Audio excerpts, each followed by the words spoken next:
What's up? Yo.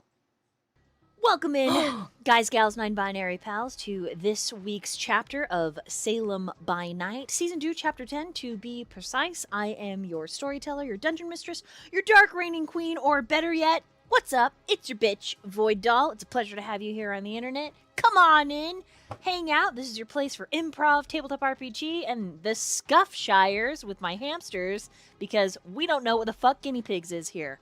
That being said, let's meet our coterie. Starting with the one and only Spectre Zero. Okay, first of all, I think, hot take, hamsters are cuter than guinea pigs. And my name is Spectre Zero. I'm just your average time-traveling dimension copy android. But in this game, I'm Viola Leverage. Lovely to meet all of you. And to our next player, totally not that green-eyed cutie, whoever the fuck she is. Clearly I'm superior. Going above me is, Ninu Onigami.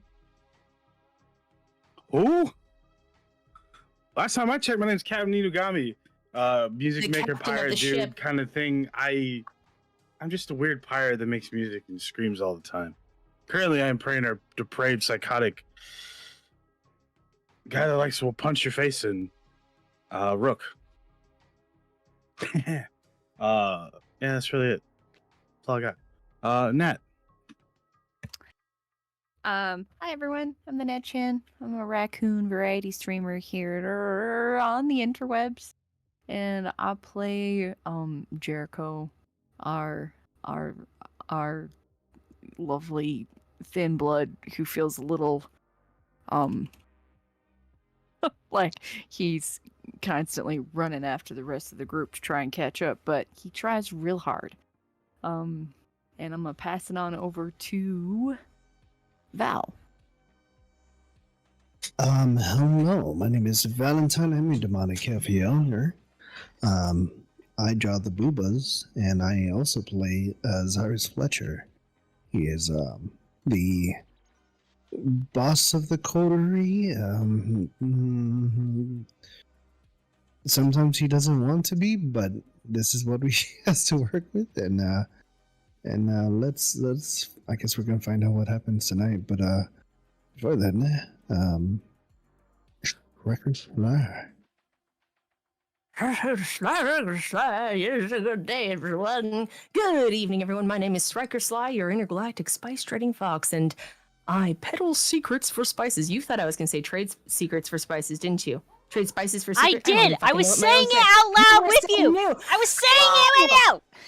I'm Striker Sly, your intergalactic spice trading fox, and I trade spices for information. The rest is hush hush. Classified! Kidding. No! Wrong! Classified! Tonight, I will be stepping back into the role of our favorite, well, my favorite, because you know it's myself, Wildcard, the master manipulator himself, the Marquis. Bonsoir, mes amours. You may refer to me as Luke this evening, game maker, orchestrator of illusions, and ever-curious observer of fate. Some know me as the one who sets the stage, nudges the pieces, and then watches the show unfold with rapt delight. But rest assured, every twist, every move is designed to reshape our little world just so. So, are you ready to begin the dance of secrets and surprises tonight?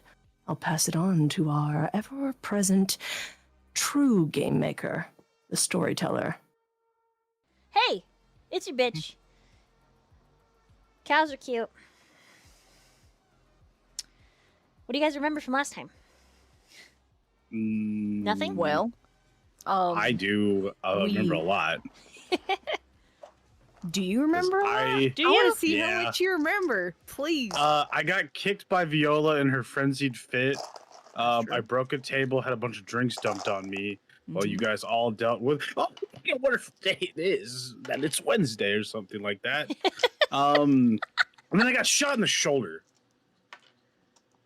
and broke a guy's shoulder. You mad? And I was a little mad. You mad, I'm still bro? kind of mad. Are you mad about that? I was gonna make him eat a cigarette. If that makes it any better. You're gonna let my you were God. gonna let him Fantastic. smoke? That's not good for you. No, No, I was gonna no. Actually, eat. This No. time he meant I was gonna eat, not light it, and I sarcastically. was gonna make him eat it. Oh! Literally shove it in his That mouth and sounds make him fun. chew on the ashes. You know. No, it was just Whoa. gonna sit in there. Whoa!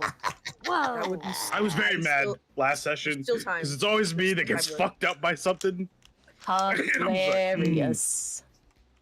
You know, I settled for a broken shoulder. and broken finger. Good lord. Clearly. I mean, you did kick the fuck out of me. No, he definitely deserves it. Wait, I'm talking why? about you. You Don't hurt me. Please don't hurt me. no, you kicked me. Like what? I went to do what you asked, and then you rolled better, and I just got kicked. And I'm like, damn, I sucked. Yeah, It was and then Viola walked off very, very sad and distraught after Marquis gave her a good little slap, which she deserved. It's very sad. And then went into a bar to just like detox and just get the vibes. And then there was Carter and Adrian, and Viola was a very bad role model. It was like, yeah, let's just fucking kick back. It's fine. It's terrible. And Terrible you idea. upset And some of the dancers because they know that they don't work there. You did. yeah, that was where we left off, where they're just like, you don't work here with the white hair lady, and I'll be like, yeah. So that's gonna be fun. Adrian's like, Resolve I that. do now. Look at how I wiggle. I got $200 for wiggling. Whee! He's like, you're just jealous that I'm sexier than you. Oh snap! Viola would be like, I'm so proud of you, but also we shouldn't say that. Also, we should run. Running? We should Yeah, have. kinda. Skedaddling. Woo.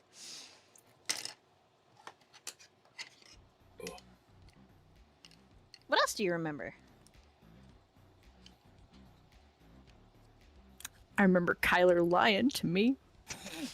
I remember You were- sneaking into a room and watching him be a liar. Yeah. That yucking. Weird That Al yuck. looking. That was wow. Wow, that was creepy. No, stop, no. It hurts. I'm hurting.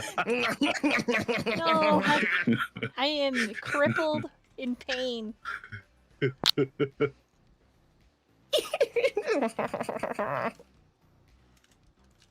But yeah, downstairs, Dr. Fletcher went to talk to a couple of thin bloods that we noticed right out the gate, who tried to sneak out the side, but Dr. Fletcher met them out in the alley, accompanied by Rook upstairs. Kyler kind of headed right upstairs, Jericho slowly after. And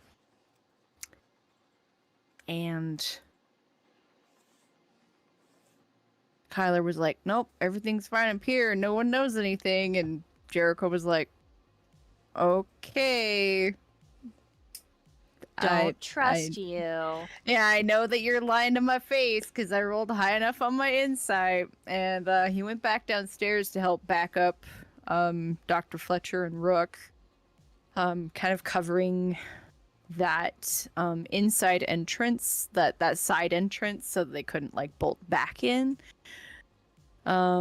Meanwhile, upstairs, Kyler went back out onto the balcony, followed by the Marquis in a obfuscated form. Did a little bit of listening in and found out that Kyler has a bad habit of visiting Mr. Tony's gambling den. Marquis was discovered by, became visible because of another kindred, and he had an interesting conversation with Mr. Tony about the possible candidates for baronship. And then down in the alleyway, Mr. Fletcher, Dr. Fletcher, we did find out that the thin blood we were talking to was indeed acid. Mostly because his dumb little friend called him acid after getting stabbed in the knee by Annie after trying to run. We did interrogate some information out of him and found out that not only did they sell the dog that we're after, luckily we found out who they sold the dog to, and in order to not just be totally massacred by Rook, volunteered to take us to the woods where this gangrel, I believe he is, Correct. is. He said, I'll get you through the traps so you don't get hurt and everything, blah, blah, blah. So they're headed there. He did also, though, drop some information about a possible source of Fey blood for the local blood market. And that actually kind of made Jericho stay behind. Ash, no. Another little tidbit of information for those who really like the lore of stories, and you know that I've got pages of things written out. There was the interesting conversation between Marquis and what's his face, scumball guy who puts mayonnaise in his hair. What's his name? Tim, Tony. Tom, Ginny, Tony. Got it. Jimmy John, whatever his name is. He said a very particular phrase. He's like, "Oh, it's the magician's apprentice in the flesh," and he was very Marquis was well known in the conversation, and there was this very interesting vampire etiquette between the two of them. And that's some interesting lore drop right there. Take that. Murphy knows what I'm talking about. Oh, and the stealing of the dog, Tony didn't sanction it. It's a big note, too. He would never cross the social... I don't know, I can't even read my own writing. Etiquette. That social line, nor would his men, but we know that his men did so. Yeah. Oh, and also the coolest thing about last session was totally Xirus dismantling that gun in like split second. Yeah, that was Awesome. really fucking Looking cool. badass. Oh, So cool. You'll have to just go watch it if you haven't seen it, guys. Absolutely.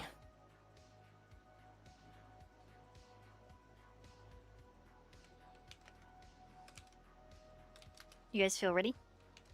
Yeah. Yeah. I'm not. I'm not ready. That's fair. I have nervousness. The nervousness, it comes and it goes and it stays sometimes. Ah, yes, the nervousness is so everywhere. Would you like to buy some? $5 right here, all yours. This group needs to do a meet the cast eventually. I think it would be a hoot nanny and a holler. We really should. We should schedule it because it would be pretty epic. All right. That being said, we're going to start the session. You know what? We could start the session technically in any of these three kind of way branching stories. What would the coterie like to see first? That's going to decide a lot for me. On the Do you want to let the coterie decide, or do you want to let chat decide? Chat, do you want to decide who goes first? Vote. Do you want to vote? Want me to make a poll? Let's see. That's a lot of pressure. Don't worry, I believe you can handle the responsibility, chat. That's a lot of pressure. You know, it's not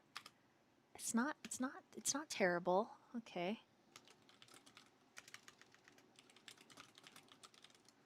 I'm just gonna leave names of people. Are you making a poll, or do you want me to make it? I got it. Oh, okay, I already had it open. I was like, I'm ready. Okay, and then I've got because Rook went with the doctor, correct? Correct. Yes. Yeah, it was Dr. Because I told Acid, you make a wrong move and I will gut you like a fish. Okay, so we're gonna make In this front of your friend. a poll, just character names, because Viola's solo. Then we've got Jericho and Marquis that are in the same scene, and we've got Rook and Xirus that are in the same scene because of the environments that they're in. So gonna start the poll. You've got a couple minutes. So while chat, you are deciding, gonna listen to some music, and we are gonna talk at you. You're going to talk out your face. Yeah. So Yeah. Feel free to vote. You can vote multiple times depending on the dice that you have. So feel free, whatever you'd like to see first. This is again where we're starting. To remind you a little bit of where everybody left off. Xirus and Rook are headed into the woods, hopefully to get dog, return quickly, get Alistair Knox off their ass so that we can continue this charade to Vice. Great. We have Marquis and Jericho that are still in the surf and turf shop, essentially with liar face Kyler. So who knows? Maybe we'll get a little bit of a dad brother tag team. Maybe we'll see a little bit of Ashley. Maybe we'll see all sorts of, I don't know, shitbag shenanigans, lore dropping. I don't know. The Marquis is known to ask many questions and intimidate far and wide. Jericho's our sweet baby boy. I don't know that we'll see him intimidate, but I think if I gave Nat the challenge to do so, it would be done. Anyways, we left off with Viola kind of in a temperamental spot where the dancers from the little BDSM club have caught on to her boys' little charades. By boys, I mean Marquis ghouls that were set after her to make sure that she wasn't murdered. No murder. Because the Marquis cares, duh. No murdering. Unless he gets Just looking to forward do to it the. I'm himself. not looking forward to the Correct, lecture Rook. that's gonna come from when Marquis. I'm finds not out the Rook. lore. I'm his granddad. How dare you? I'm his granddad. Oh, shoot. I'm going to throw my vote I'll in there give as you well. a grandpappy, you grand piece of shit. Oh, you know what? I could say, chat, some new things that are coming down the line. Different ways to support stream, ! Story sub. You can see all of those. They're kind of the same that we came up with over on Strixhaven. If you guys like the Strixhaven setup, they're a little bit different, but in the same vein, that should feel similar. There's also stream loots that I figured out on Hazard and Sly's urging how to figure out. Mostly, It's only been 3 years. It's fine. mostly for Worse. D&D. D&D cards. I feel like they're the most. They make the most sense for the channel, and so you can do those that to help your DM keep the lights on. And then there's just a fun, like, if you like gambling, ! Roll. But if you roll a 1, you will be banned from chat for a little while. But don't worry, you'll be let back in. Just if you're a mod, I wouldn't recommend doing it because you lose your mod status until the end of the stream. So, yeah. Someone can gamble in here? Yeah, you can Figure gamble with the ! Roll. Eventually, there will actually be dice that you'll see on screen. There's a lot of fun things that are coming down the line. I am a storyteller first, a content creator last. Ooh, Rook and Xirus won, so that's where we're going to start with 325 votes. Damn! And then Viola, and then Jericho and Marquis. Damn! Wow, that was so close, Viola, and then Rook and Xirus. So I just kept pressing the button because I have no idea what else to do. Wow, Jericho, we were fucking snubbed, dude. This is I a actually was doing tragedy. This is a tragedy. It was great. I don't take it personally. It was at all. still Of awesome. course you don't. The Marquis does, though. Come on, he's an attention whore. No, I'm just kidding. Why is the roll? It looks like the gambling roll is broken. But you know what? I reiterate, I'm a storyteller first, and then all the streaming content I've been teaching myself, learning on the side. I am not very good at it. However, the scuff makes for good content. Thank you, Dur. Thank you. I'm just I gonna honestly hide thought I behind got that banned blanket at statement. first. I'm hiding. I was like, sick, I got it. Dude, it's good content, man. It's good content. Exclamation roll doesn't work. Good content. I got him. I got him. Actually, no. I'm sorry. It's Gambling. probably just me not doing it properly. So I'll figure it out. And so each of these streams there'll be extra little like things if you want to support the stream and help me keep the lights on. That's the tagline we're going with. Yeah. Anything else my players would like to add about your own stuff you got going on, or would you like me to tag you really quick and then we dive into Xirus and Rook's adventures? Are you not ready, storyteller? Are you? I feel solid? bad because Like- I've been talking. No, it's Ah. it's fine. Okay. Everybody's awesome in this group. Everyone here is a streamer. That's all I can say. Go support them. Hire Inu to do some art. Hire Xirus to do some art. Inu does music. Val does digital, like graphic art. Hire them, commission them. go over to Sly's channel, subscribe. She sells spices and will spice your ass off, and you'll love it. The Nat I Chan- literally just called a hiatus, Dolly, except for Strixhaven. Hey, Yeah. on it Gotta do what you gotta do, guys. doesn't matter. Go over Sad there on life. Tuesday. We'll be running games, and it'll be, Octofinic, guys. yeah, tentacles. Yeah. Tentapus. Tentacool. Tenta. Tentapus. Yeah. Tentafairy. Super good. Hey, Finnick likes to kith boys, and that's okay with me. So go over there, do He that. likes women too. Yeah. Don't worry, I've got plenty. Older You'll women. see. Oh my gosh, mommy. Let me think. Mommy problems. Oh, shit, that's so true. It is. It is. We'll learn more. We have more lore about him that chat will be able to hear about. Anyways, the Nat Chan, go over to their channel, support, donate as much as you can. They need groceries. I got groceries. It's okay. They need groceries for groceries. every week Glitter. that they're alive. They barely were able to afford groceries this week because our economy is bullfuck. So if you have any, feel free. Likewise, any donations or etc. subs to the channel, they do actually, you guys help me keep my fucking lights on because we're all poor.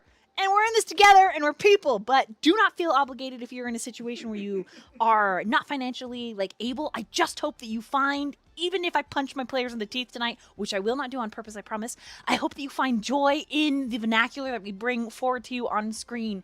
This is my anxiety coming out. I'm talking really, really fast. It's insane. Okay, let's start. Yippee. Do those nuts. I feel crazy. This intro is gonna be a blast for me to edit later. Just saying. Just cut it out. Fine. Just cut it out. We No, don't this need that. is part of it. This is part of Throw the it away. experience. Throw it away. No, I'm trying to practice what I've been taught, which is be entertaining, and it's hard. It causes a And you severe are. amount of entertainment. No, that's not what I meant to said. That's not what I meant to said. Okay, we're gonna start the game now. I need you guys to roll wits and awarenesses. Sure.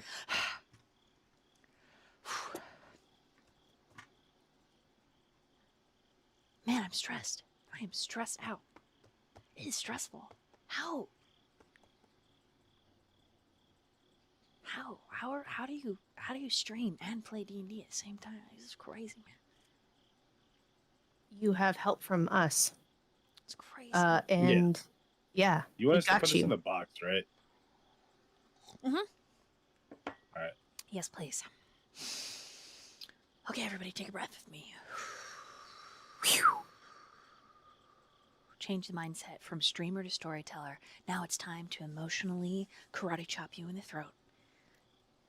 In a fun way, in a consensual way. Did you karate chop me in the forehead instead of my throat? I like breathing.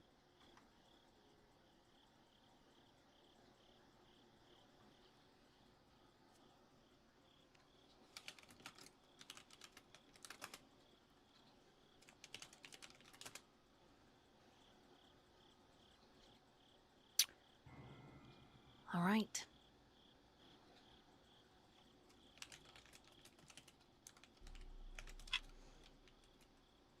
With a 6 and a 4. Bishop is a phenomenal driver, Xirus. The way that he drives, in particular for you, reminds you of Julia.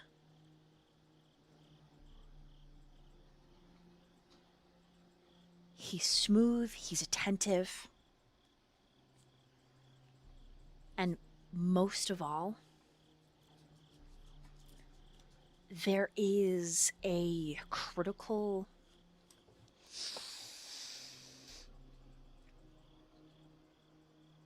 I want to say there's a summarization, he summarizes the whole drive in his head before he actually does it. There's just a preparation about him that you find a bit relieving, especially with that ever-present pain because you lost your wife. You lost her in an accident that could have been avoided. A cruel act of fate. And the fact that Bishop is so smooth allows you to relax yourself and to look out the window, to be alert yourself in a way that you sometimes aren't when Kyler is behind the wheel. Hmm.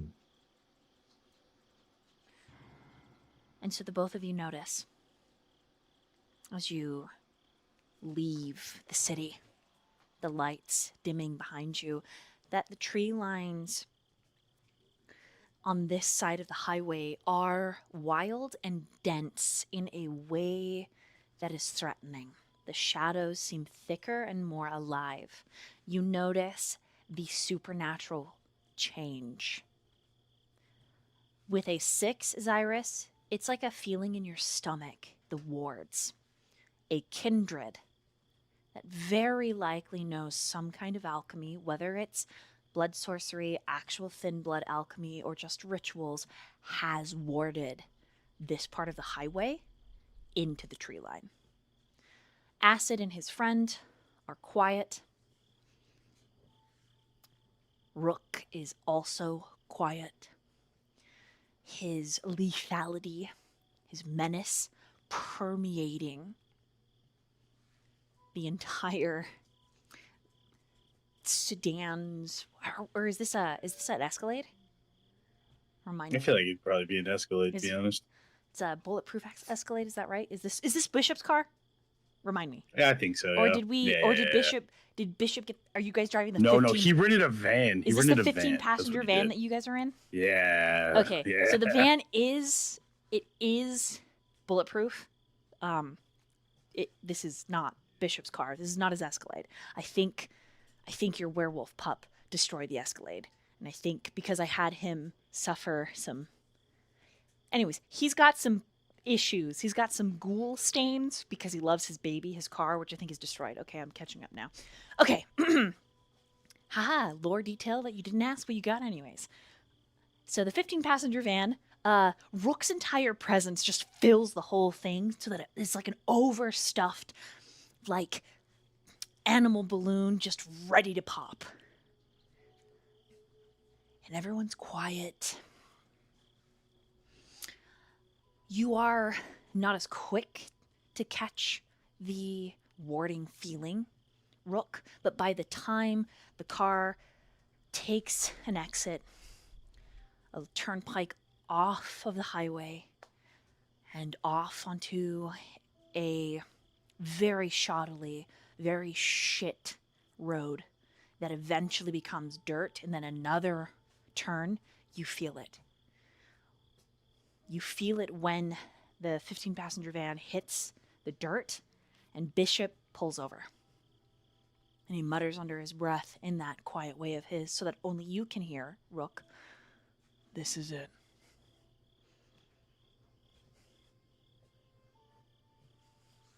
Oh, good. All right, Acid. You ready to lead the way, or First, you? Can we leave my friend in the car? Is that okay? Can he just stay here? I don't... Please. With your 4 and your 6, he is pleading with you. My friend is... He's got a single green brain cell. Please leave him in the car. Green brain cell. Call out to Strixhaven this Tuesday. Make sure you're there. I expect all of you to be in charge. Green is the best color, all right? We already know that. Green is best. Okay, out of character really quick. I literally want Marquis, this is a challenge to you, Sly, for it to make sense, him to change into every one of your other characters at some point in this Chronicle. That'd be hilarious. I want Finnick. I want Caldrian, all of it. He already did Mads, so that's checked off. There you go. I don't even know if that's possible. I'm thinking about it. Okay. All right. Back in character. Acid is looking at you, Dr. Fletcher, because you're the boss. Yeah. Is it okay if he just stays in the van? You can leave Bishop with him. I was about to say that. Bishop? You can take care of this one, yes? He nods. Yes, sir. I can. Is it just the four of us? I believe Who might- Annie's with you. Okay. Yeah, that would make sense. And she's sitting behind the Finbloods. And she's kind of been crouched like a little wildcat, ready to spring at any moment.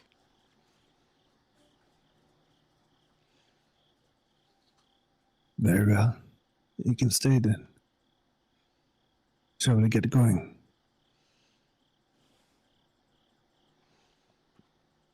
Yes. Shall we? He just like gets out and just is like, after you.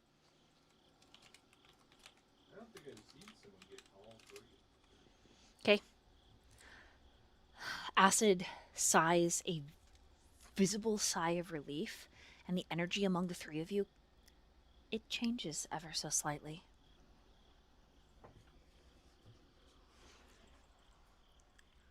There's a bit of trust on Acid's side.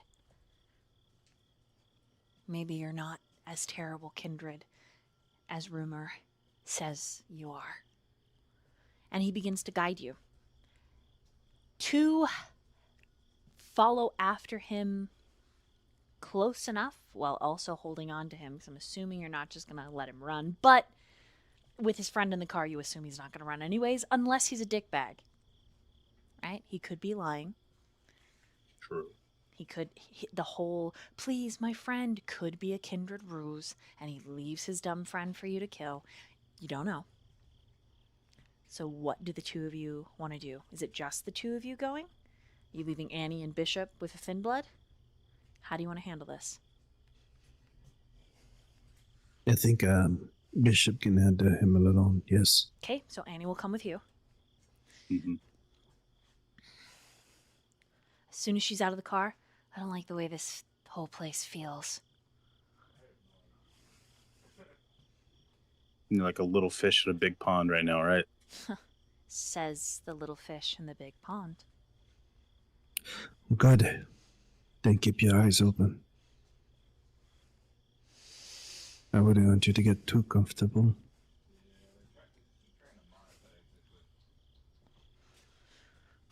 True. Just stay But this close. is always the fun part. Step where I step. He'll know the minute we pass the line, and he'll come to us. Okay? Sounds like a gangrel. He gazes back at something over your shoulder, Xirus, and it's for a quarter of a second before he pulls his gaze away and he turns around and he starts walking slowly. I try to look at what he was looking at. Ooh, intelligence and no. Intelligence and awareness, I think. Sorry, I'm pacing. Let me look at the character sheet.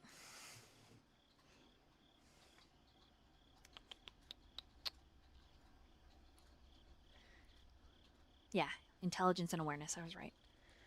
Damn. Holy shit! He's I smart. think 11 is good. Holy fuck! Yeah, I think 11. Damn! I think 11. Absolutely silent communication with his friend in the car.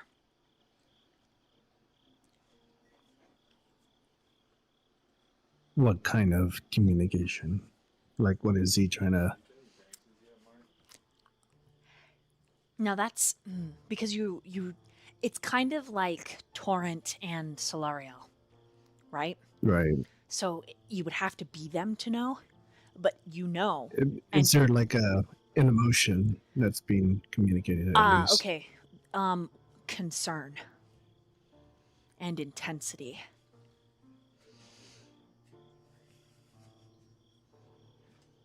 Like it could have been like a don't be stupid. It could have been a fight the ghoul, get the fuck out.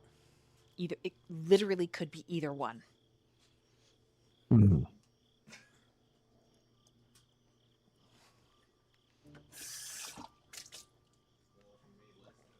But you catch it either way. Okay.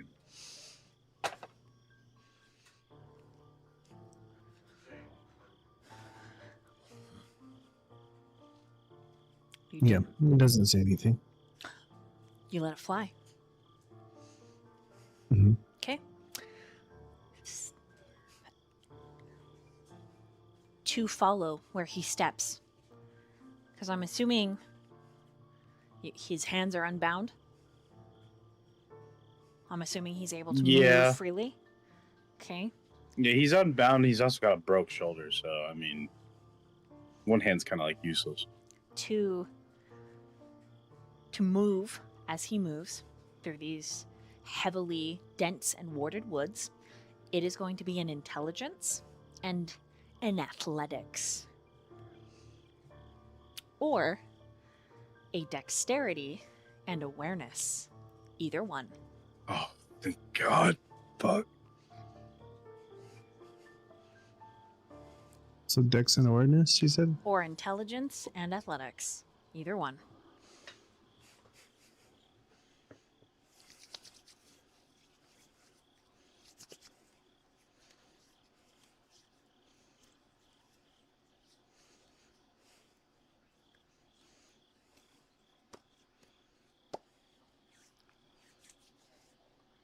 What'd you guys get?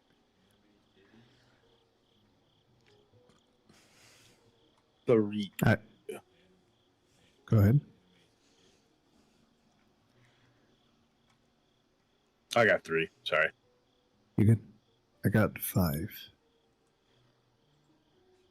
A messy critical.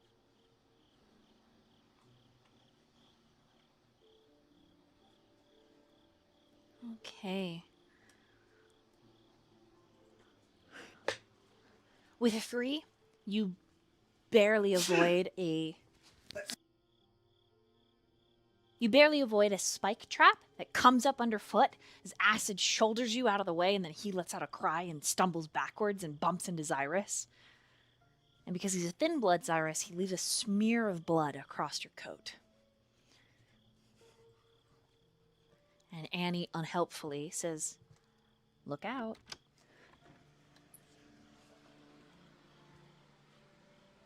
I inspect Acid to make sure his wounds aren't too bad. The shoulder wound sucks ass. But he'll live.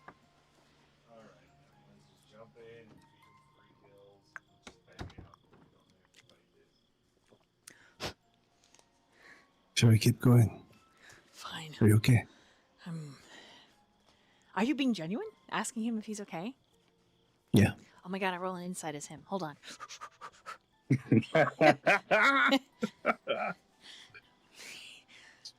He's like whole paradigm shifts on Xirus. He's like, he's actually a nice guy. He got a 4. Wow. There's quite a shift in his features. And with your previous intelligence roll, that 11, there's a little bit of guilt in his expression. Just a little bit. As I just says, better watch your step there, Rook. Come on, let's keep moving. So the first time someone's trying to stab me with a spike. Annie giggles. What are you laughing at? Oh, nothing. I just thought you were telling a joke. I thought it was funny. No, I was being serious. Oh, well. You're really good at that. Serious thing. Damn. Really good at it.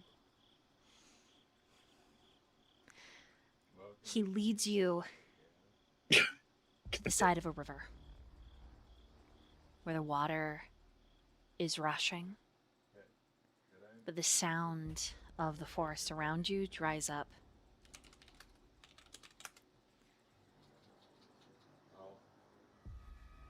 And he says, "We wait."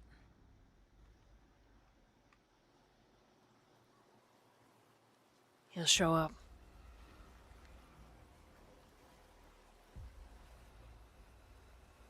In that moment of like we're waiting, Rook's gonna take this cloth, right? Mm-hmm. It's like, I'll make a splint so your arm's not hurting. Deal? Acid incites you. No, I'm being serious. He saved me from getting stabbed from a spike. I owe him one. You get 4 sucks. Okay. He's real confused. You guys are kind of actually genuine. Like, uh-oh. These guys actually good guys. I just say I'm more of a field medic, so I just kind of make really shitty, quick jobs of this. So if it hurts, I'm sorry. Go ahead and roll medicine and intelligence, probably. Or dexterity. Take the medicine and dexterity option for 500. Fair enough. Love good.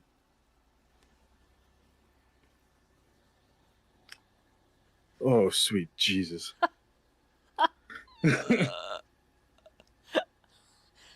That's cool if I willpower roll that right. You can. That's cool, right? Yeah, go ahead. Just want me to re-roll it, or Yeah, just. okay. Yeah. Okay. That hurt me. I got 1.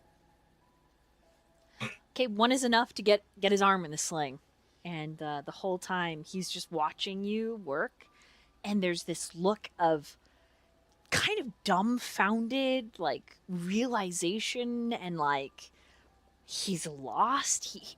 You're nice? Like, what? Like, But just like look at him, and it's like, only reason I'm mad at you, you shot me. That I had no qualm. I didn't realize. You know, kindred, they're not like fucking like you guys. You know that, right? Like, they're not like this guy. He's not like you guys. What time of day is it? Nighttime. Like, is it like really, really dark out here? Oh yeah. I think Xirus will, enable his Oblivion sight.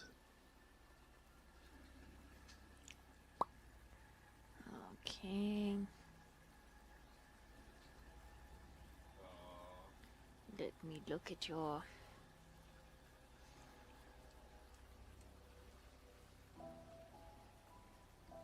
Ooh, okay. Scary. Okay, so your eyes kind of take on this, like, unseemly sort of nocturnal creature cast.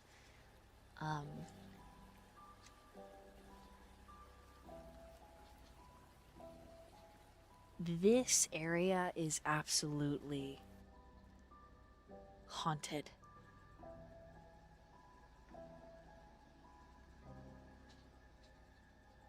And they are watching. You hear, as you are looking around the environment, Acid is like, I didn't realize that you guys were like fucking like nice or whatever. Just kindred, they're always like fucking everybody. I mean, not in like that, but like fucking everybody over. And No, if I wanted to kill you, I would have done it. sorry, I shot your shoulder. Or shot. That's fine. Just next time, don't miss. If you're gonna shoot, you shoot to kill. I just. That's the only advice I'll give you. Thanks, I guess. I mean, from the ephemeral, from the ghostly realm or whatever it is, oblivion that you see, Xirus, a kindred, steps into reality. And I need the both of you to make frenzy checks as he steps out into reality.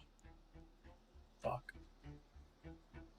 all around you, a swarm of nighttime birds and bats and insects swell and frenzy, twisting through the treetops and the leaves below your feet. They seem to have been summoned at his very presence.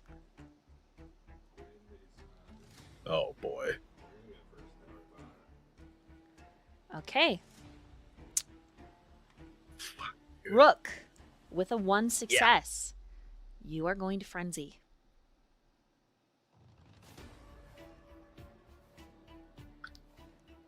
Okay. Val, with your 4, you do not. This kindred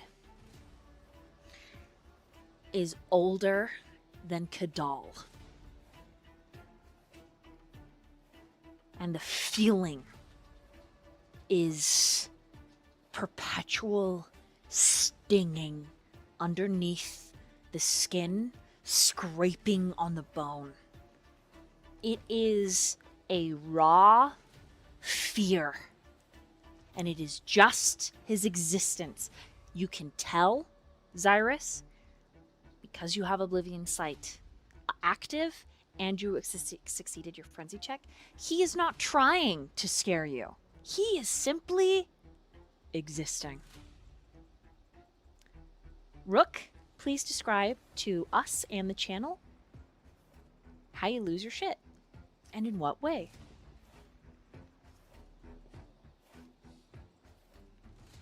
Man, I'm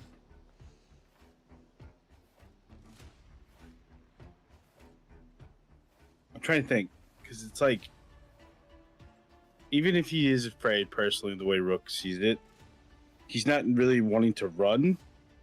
He's basically backed himself in a corner in his mind, and he's slightly freaking out. And unfortunately, he just kind of awkwardly just laughs, in a sense, and he just takes a knee, and then he has his hand on the ground, and he just starts stabbing the fuck out of his hand, like really violently, and just maniacally laughing a little. Okay. And just fear. 'Cause he's Acid like, does I can't similar. He like rushes backwards. Annie, she obfuscates and she's gone. She failed her frenzy. She's gone. She's running. She is running. But she's not running so terribly that she's setting off traps. Because she's caught. The gangrel, with a twist of his hand, commands nature to grab a hold of her obfuscated form. And when he steps into the light, he is more spider than person.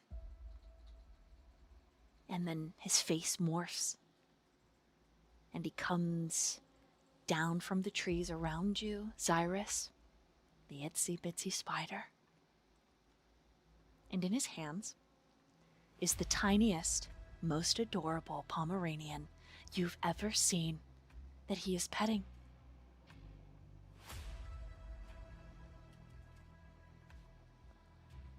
He does not speak English when he first opens his mouth. It is an arachnid click, and all of the beetles on the ground and all the festering, nasty little bugs, maggots, centipedes, scorpions, they all chitter and click back.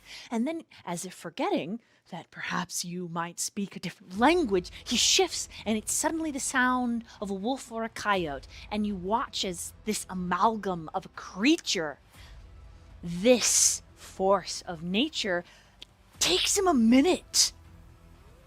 And when he finally looks mostly human, the mouth rearranging itself, clicking back into place, this dog, whom is wearing the cutest pink little outfit and shoes, he says, "Hello, Xirus, Hello. Fletcher, Tremere, I Primogen of the city of Salem." And his head ticks to the side. Welcome to my domain. I would have to apologize first for my comrades here who could not handle themselves. But thank you. Their blood feeds my children. Apology accepted. As you see on your hand where you've stabbed it, there are maggots, centipedes, earwigs, cockroaches, and they're all lapping up the blood and kind of eating the undead flesh just slightly. And with a little twitch of his pinky, they twist away. How can I help the Primogen this eve? Well, it must be quite unfortunate. We are here for the dog. His eyebrows lift.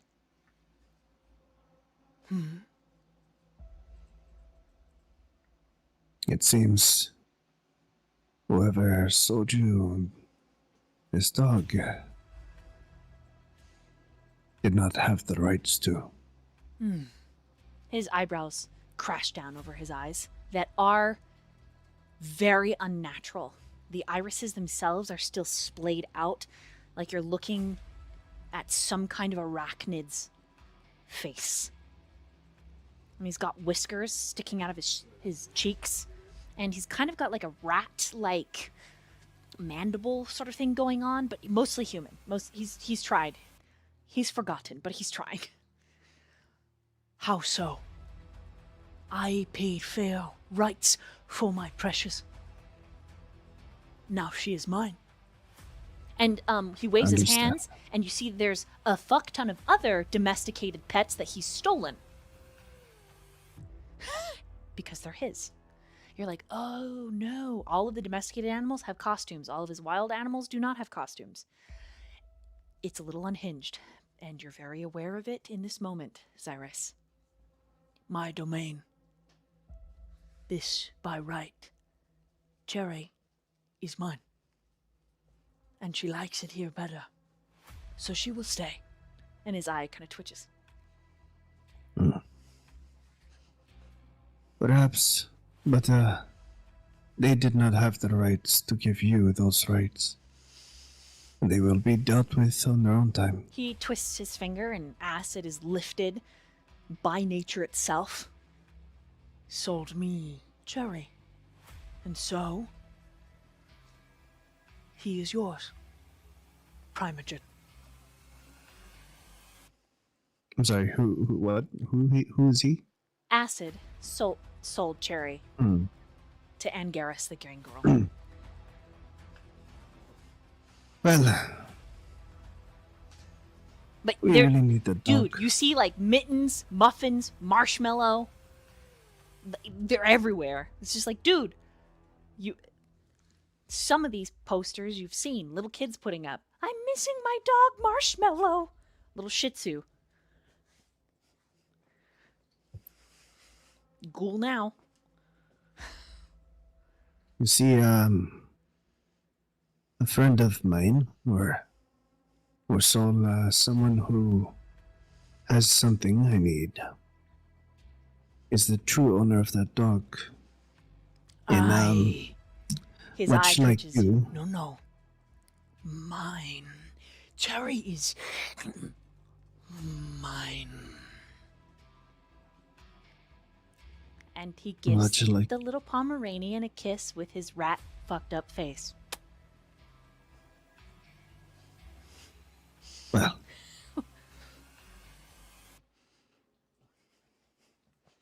you see, I don't feel right about letting a parent part with their child. I'm sure you could understand that.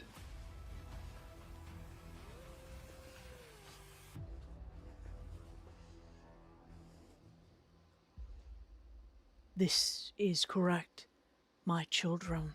And when he splays out his hand subtly, all of the bugs, birds, the animals, they all let out screeches, and it's just so loud and overwhelming.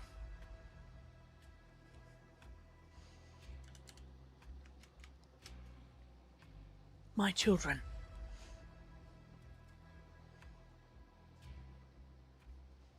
But Yes. are you here to offer me favor, Primogen, in exchange for one of my beloved, fairly purchased children? I have freed her. She no longer wears a collar. Now it is only outfits and the wilds. And he's dead ass serious. He's so serious about the outfits in the wild, it's a little unnerving.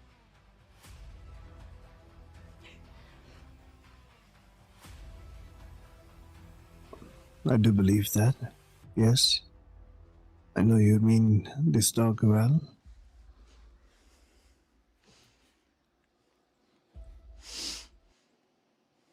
I must do what I need to do for my family, though. So if we can have a discussion or agreement. Because in order for me to get what I need to bring my family home, I need that dog returned. And he looks at the thin blood. And he taps his fingers. And he tells you to wait here. And nature brings acid with him. And he's gone. Jesus. Like as fast as he came, he's gone. Just the bugs, the birds, the animals, they all disappear with him. Like nature just moves with this thing, this force. Just calling him a kindred any longer is, well, it would be a gross underestimation. And as soon as he's gone, the frenzy leaves, but acid is gone.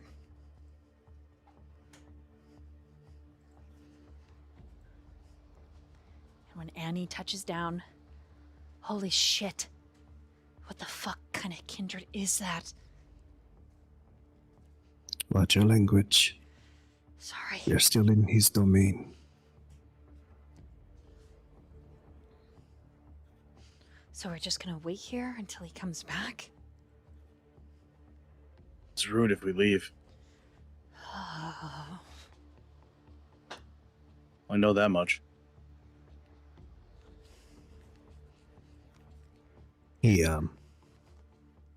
hands Rook a bandage for your hand.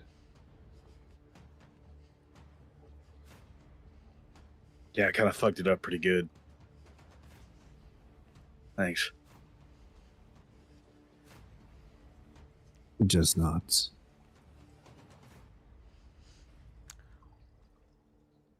When the Methuselah returns, he has a flesh puppy with him that wears Acid's face. And he gives it to you, Xirus. And it has Cherry's collar on it. You, Primogen, may get your family back.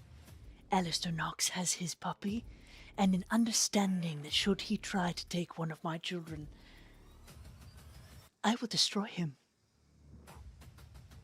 And then he leaves. Unless you say something to stop him. Actually, I don't think this will suffice. He pauses.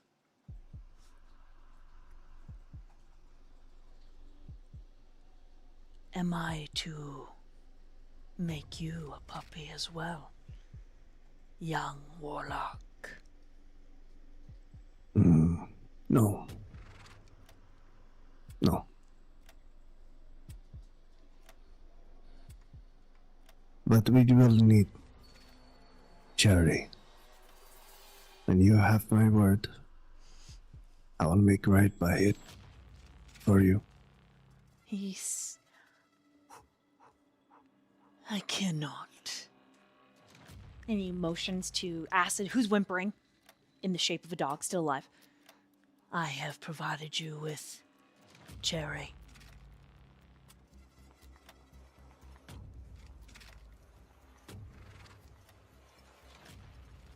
As you know,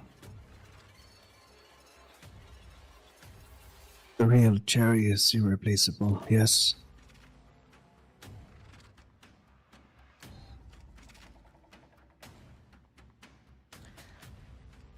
He watches the lot of you as a predator does. And it isn't a smile. It's a feral twist of his mouth.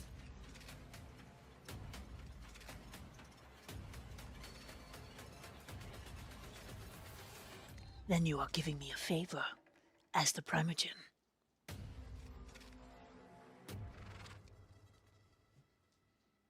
If that is what it takes. He considers.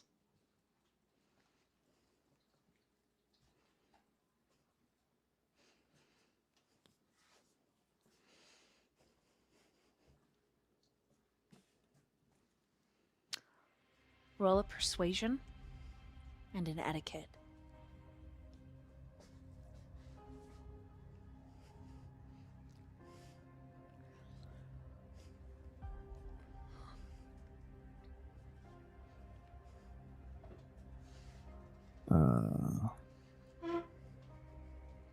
Is it persuasion etiquette? Yeah, so it would be charisma etiquette, sorry. Okay. Yes.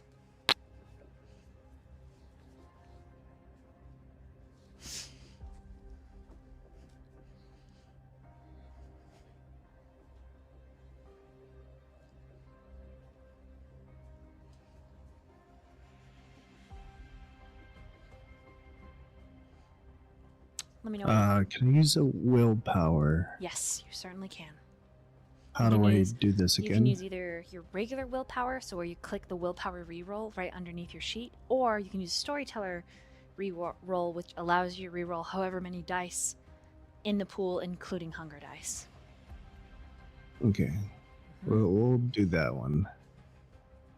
So do I just type like a roll again? Is that what we're doing? Yeah, you can just like the d20/roll and then however many d10s. And then a 6 and above is a success.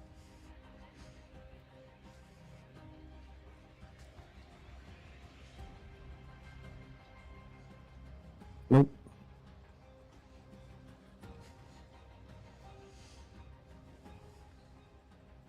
I had one success. I have one of my sub things saved. I talked to Nat about it. I'll give you mine, Cyrus, if you want to re-roll. If Dolly will allow that. Mm-hmm. Yeah. Dolly. You can use up to 2. You can use my sub from yesterday, Cyrus. Okay, so I just reroll the same thing, right? Yep. Oh, shit. Oh, we got one more, so 2 successes? Yeah, just two. Shit. Wow, roll 20. Be hating on you. Yeah. Rude. No, right? Yeah, I was the like, important one. that's mean. He... Your grandfather and I. There was a time we were considered allies, and so I will help you. You can tell Alistair Knox that he can come into the woods himself to retrieve his little Pomeranian, which is my Pomeranian. And he scratches off some bark, only to cause the bark to return after he puts a palm on the tree. It is the magic, the vitae power is godlike. And he holds the bark out to you, and it flutters on the wind moving at his beck and call.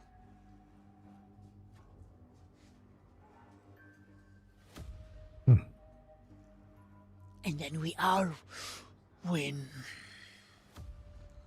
And the spider legs break out of his back, and they kind of lift him into the trees. though you think he could probably hover on his own if he really wanted.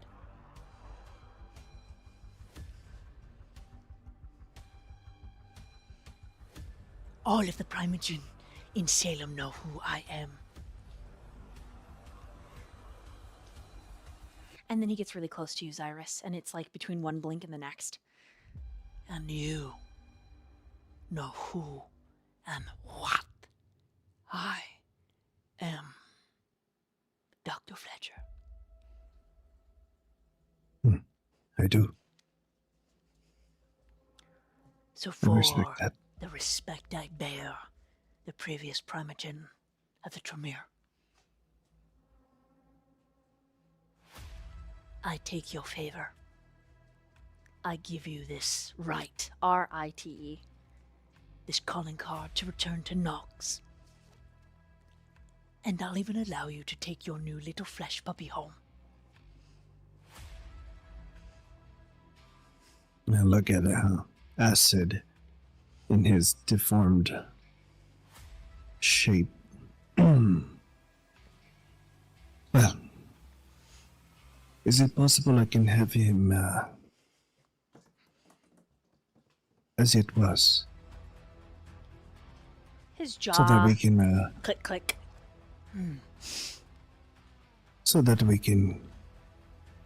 deal with him and his consequences our way?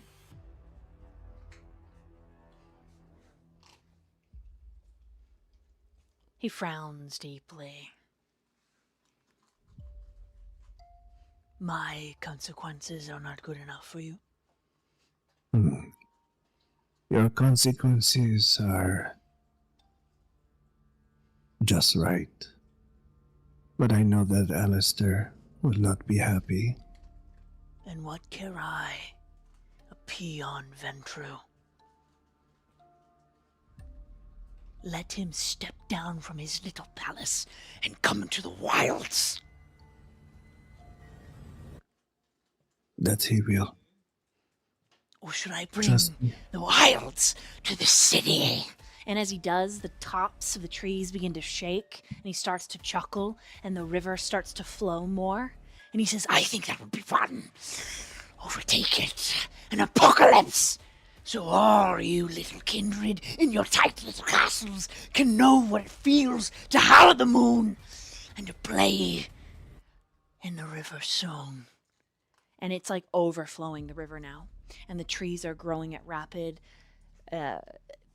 in rapid succession, the roots tearing up and out, and he's getting a little unhinged. He's getting a little mad, a little wild, a little whew. And he's like holding onto your shirt sleeve, like, oh my god, I'm so scared, Xirus. No, please, I mean this in no disrespect. If anything, I just know that Alistair, he should have the satisfaction of giving consequence, yes? He's the one that lost something here. Roll. Okay, so I get where you're going with this. It's going to be a big roll to convince him, because technically you're on his territory, and he has, kindred Yeah. etiquette. So it's going to be an etiquette, and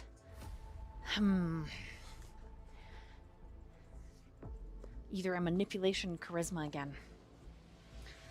And chat, if you'd like to help out, feel free to gift sub yourself, and Hail So Mary. I recently, I gave myself a sub. So can I give that to Xirus, because I haven't said anything? You sure can. I think I had gifted. It went to you yesterday when I gifted during Dungeons and Cuties, which is killer awesome. Oh my god! Everyone in the chat, sub So- up. I Too late for that. You rolled. Sorry. I rolled 3 out of 5. Should I just take a willpower and roll those last 2? Wait, how much is it to give you advantage? Also, can you use To give advantage is 10 subs, so that means he rolls double his pool in VTM. I Okay, have a hold on. question. Can you rouse I'm the helping blood you as here. well, or is that You can rouse not the blood. a thing? Holy shit. There you go. Ooh. Holy shit, 10 fucking subs! Brum, brum, brum. Also, you can rouse the blood. I mean, this is just putting it out there, just in case, for extra dice. Damn. Wow, thank you, Sly. Holy moly.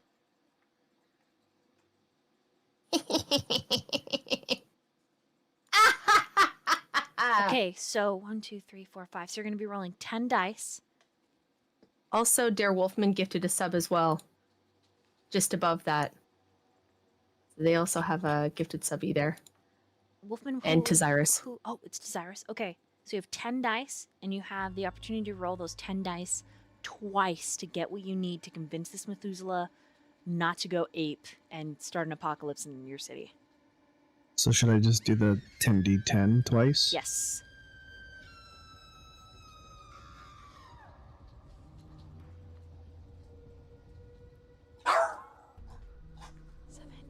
Shit. 9, 10.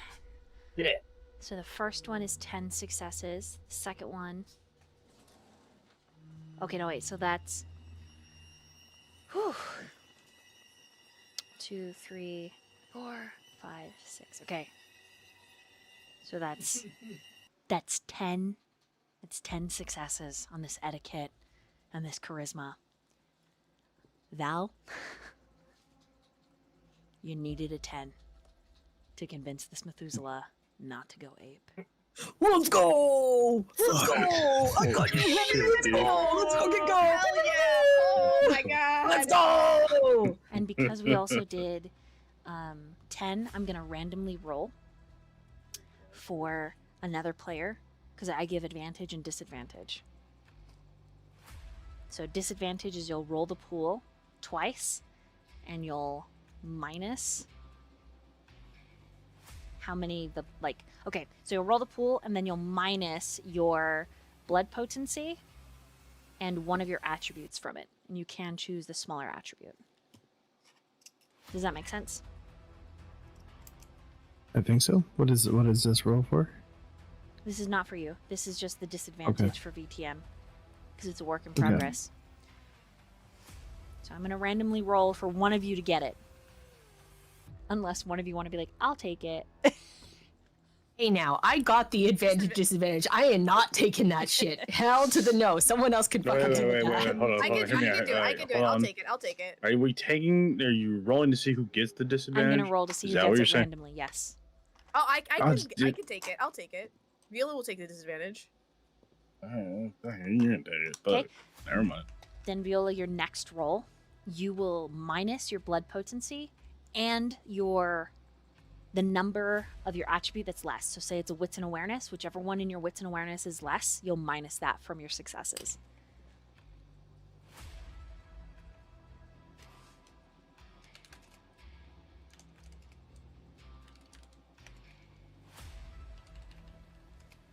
Okay, just remind me. No worries.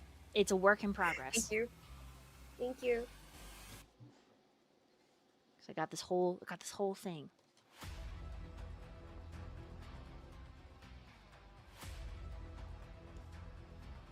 Give me a second and then I'll describe. I'm just making a note. Okay. So the Methuselah, as everything starts becoming torrential and hurricane and storm-like, he rears back as if he's going to strike at one of you.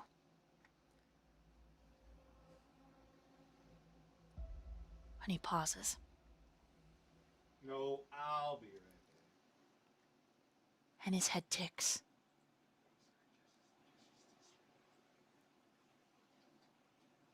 Perhaps, Primogen, I have forgotten myself and my etiquette in my old age.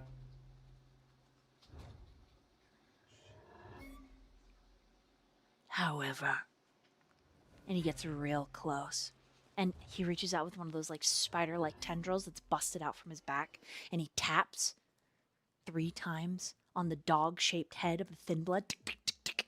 And then all of a sudden the flesh like peels back like some wicked cocoon, and he bursts forth like this soggy, molten, naked mess. And he's gasping and crying, and the Methuselah laughs. He starts to cackle. Cross me and face apocalypse.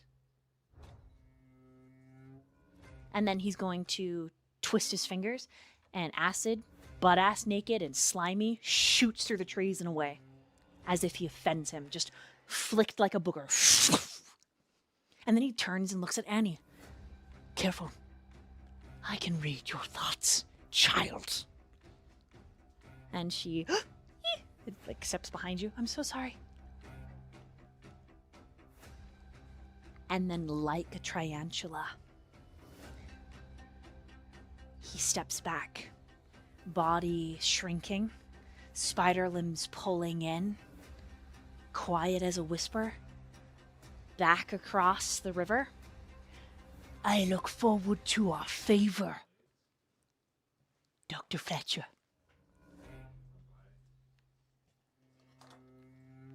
Until then, he gives a respectful bow. The bark is still in your hands when he's gone, and there is another slab of bark that you feel manifest in your pocket. One is for Alistair, the other is for you, and these pieces of bark are small squares like calling cards.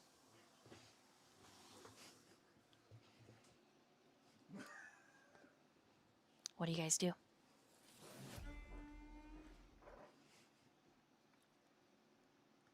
I look at the bark in my hand. Then I look back to the others. To Rook. And then. The one in your hand is for Alistair. Yeah. And you see that it, I do. in a language you're not really sure, but you assume it's Alistair's name. It's kind of... if worms could write, you think this is what it would look like. Which makes it a little more terrifying. Mm-hmm. Yeah.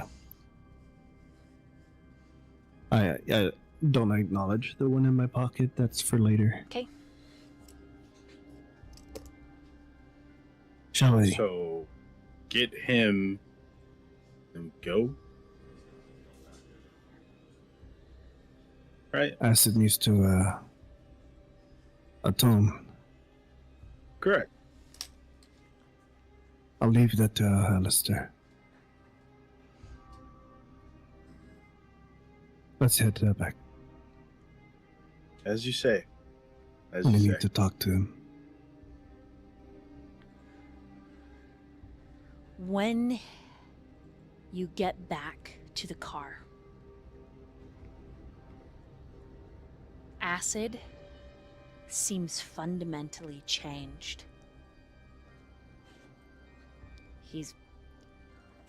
Bishop has wrapped his suit jacket around him. He's in the back seat of the van next to his friend. The van itself is covered in bird shit and other animal excrements and leaves, and just... Bishop looks so pissed when he sees you, Rook, and is like, I don't know what you did, but you pissed it off. And he motions to the van's flat tires that have been replaced with what looks like prickly, twisted crowns where the tires should be. And you get the feeling on the wind, a voice that says, look, I made your modern contraption better. I cut him a look. And I look at him. He's cutting you a look. I know, and it's just like, it could always be worse. Remember that. You could be dead. There's far more worse things than death in this domain. That makes Acid whimper. And Bishop, he's got the jack and he's pumping up the front of the van, and he starts replacing the fucking tire, and he's grumbling the whole... He's blaming Rook for everything under his breath. Just like, God fucking damn it, what the fuck? Please. Some You kind gonna of keep pitching, or you gonna fix the car? goddamn fucking Evil Dead bullshit. Yeah. Evil Dead. Yeah. Spooky. But he's Ooh. he's shut up. Help me go get the other fucking tires. I've got I three. am. I've got three. I've got 3 fucking donuts, and we're gonna try and make it all the way back on that.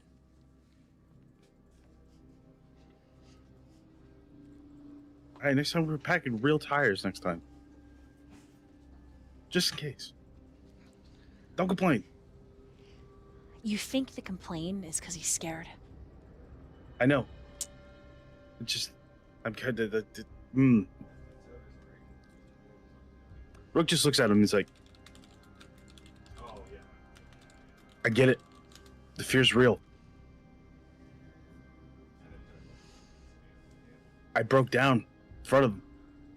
I was gonna die. What the fuck was it? I don't know. And I don't want to know.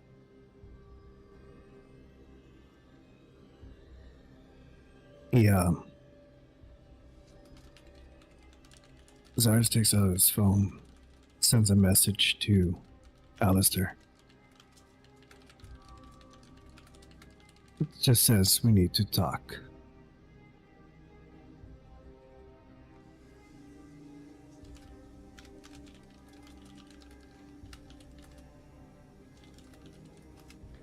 Okay. You see the little tag red. Then he's typing, then he doesn't type, then he's typing. And behind you, as Rook and Bishop are going through the motions, and then eventually you hear them settle down. You get a message back that says, "We do." In your arms, the little Pomeranian, she sniffs, lets out a sniff, and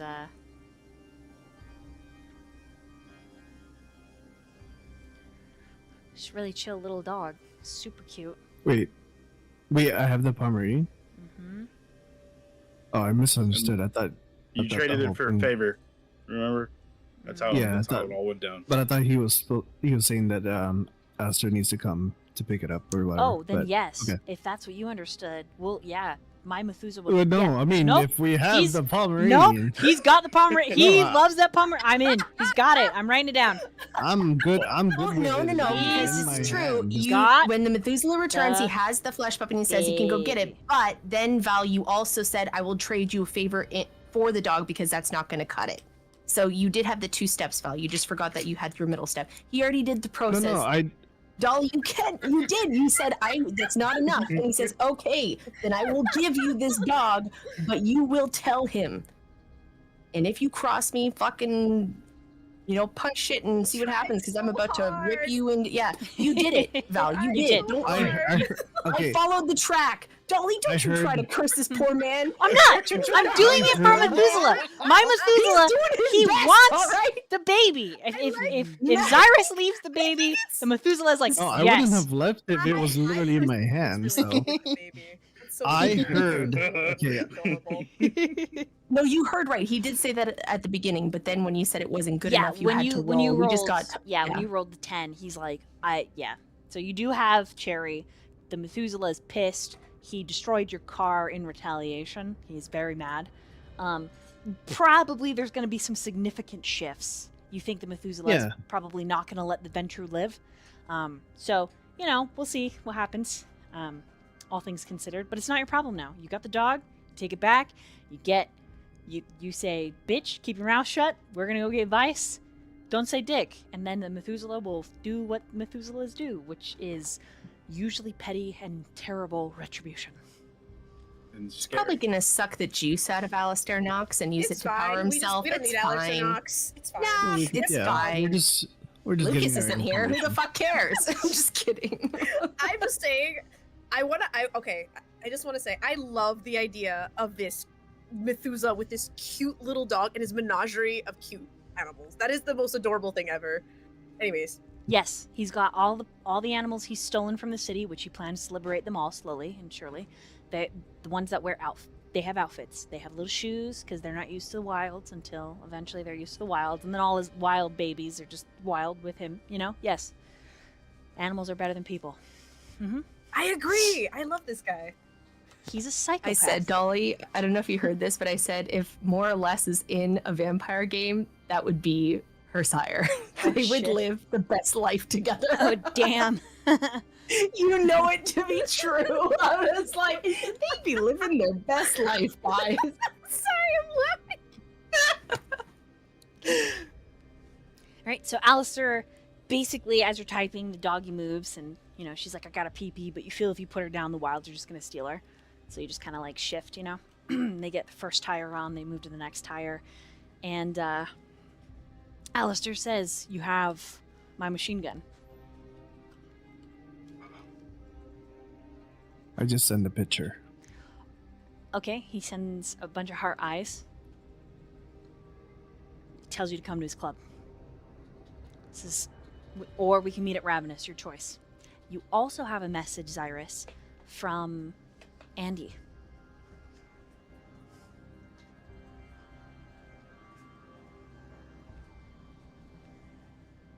Yeah, check it. Okay, the message from Andy says, I know the cabin you're headed to that you told me about, but she does it in like a code, is not where Vice is. Fuck. Mm-hmm. Then all the more reason to hear what Alistair has to say. Okay, I just replied to her, thank you. That's it. right? Bishop with you, Rook, moves to the third tire, and that's the point that he finally like grips your shoulder and kind of gives you a squeeze in camaraderie and comfort. He doesn't outright hug you because you're in public, but he says, "I'm not ashamed of you, buddy. I was a little freaked out too. Scared the shit out of me, actually.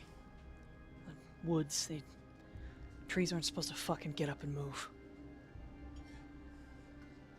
Well, our unnatural life is very weird. I almost cut my hand off. He Because, unbuttons you know, his cufflinks and offers you his wrist. I'll not here. I can't. I need what I actually eat. He nods, We'll deal with that later. rolls down his sleeve, recuffs it, continues with the third tire, then finally moves on to the fourth. And it's right here, before we meanwhile, that we're going to take a quick pee-pee break. Quick pee-pee. Everybody, go pee-pee. And we are back from our meanwhile. Yeah. We are going to slide on over to Miss Viola, where you Yeah. have just been approached by this other kindred with the white hair Yep. I figured it was another kindred. and the set mask. As she steps closer, you sense the beast, just as she does in you. And she's speaking through the mask, so her voice is a little distorted. And she continues. You need to go find a different feeding place. Assuming your intentions for being here. That's fine. We were just leaving. Come on. She You're- looks at her, nods. She's- Like, it's like an acknowledge, like that respect. She squints at you. Roll a wits and an insight. All right, what do I subtract from this? Okay, so you are going to subtract your blood potency for your disadvantage, and whichever attribute is less, you're going to subtract from. All right, so I had a six dice, but now I have 4, if Okay. that's correct. Yes. So Plus whichever. the higher dice for the higher tier, right? Mm-hmm. Or does that not count? Okay, so that's gonna be 5, correct? I'm Yeah. counting. So you'll kind of Alright. even out a little bit, but yeah. So whichever attribute is shorter, you'll minus the 2 from, and then. So Okay. it really kind of cucks like older kindred. Yeah. All right, let's go. All right, that is a 3 successes. Viola normally has more dice than this guy, so this is Okay.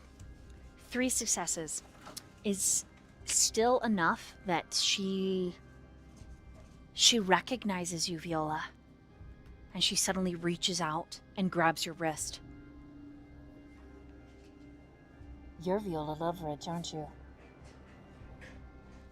And her ghouls surround you and Carter and Adrian as the pumping, pulsing beat continues all around you. I don't want any trouble. Let us go. Do you know what kind of favor we could get turning you in? What have you got in exchange? And she nods to one of her ghouls behind you, and they move away from the group, probably to make a phone call. You can assume to somebody in power. Carter goes to move, and a knife is drawn from the dancers. You have to stand again to be on the winning side. What is she giving you? What does she promise you?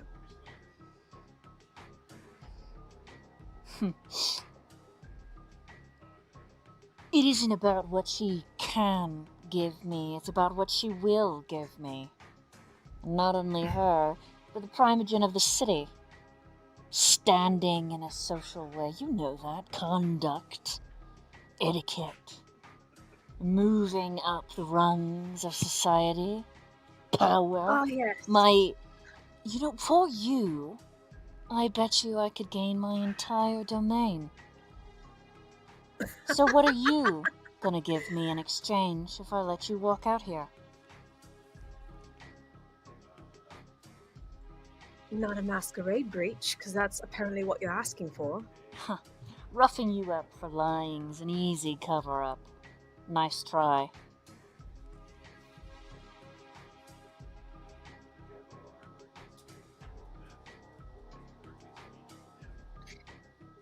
You're asking for trouble. Can't hurt. You think you can hurt me and that she'll reward you and give you riches, but let me tell you, if my story teaches you anything, it'll only be ruin. No. If I turn you in, I'll get my own domain. Am I that valued so much by her? But is that what she's promising you? Did she say that to you? She rolls her eyes. Listen here, Toreador. What are you gonna give me if I let you go? Answer the question. And she squeezes your wrist.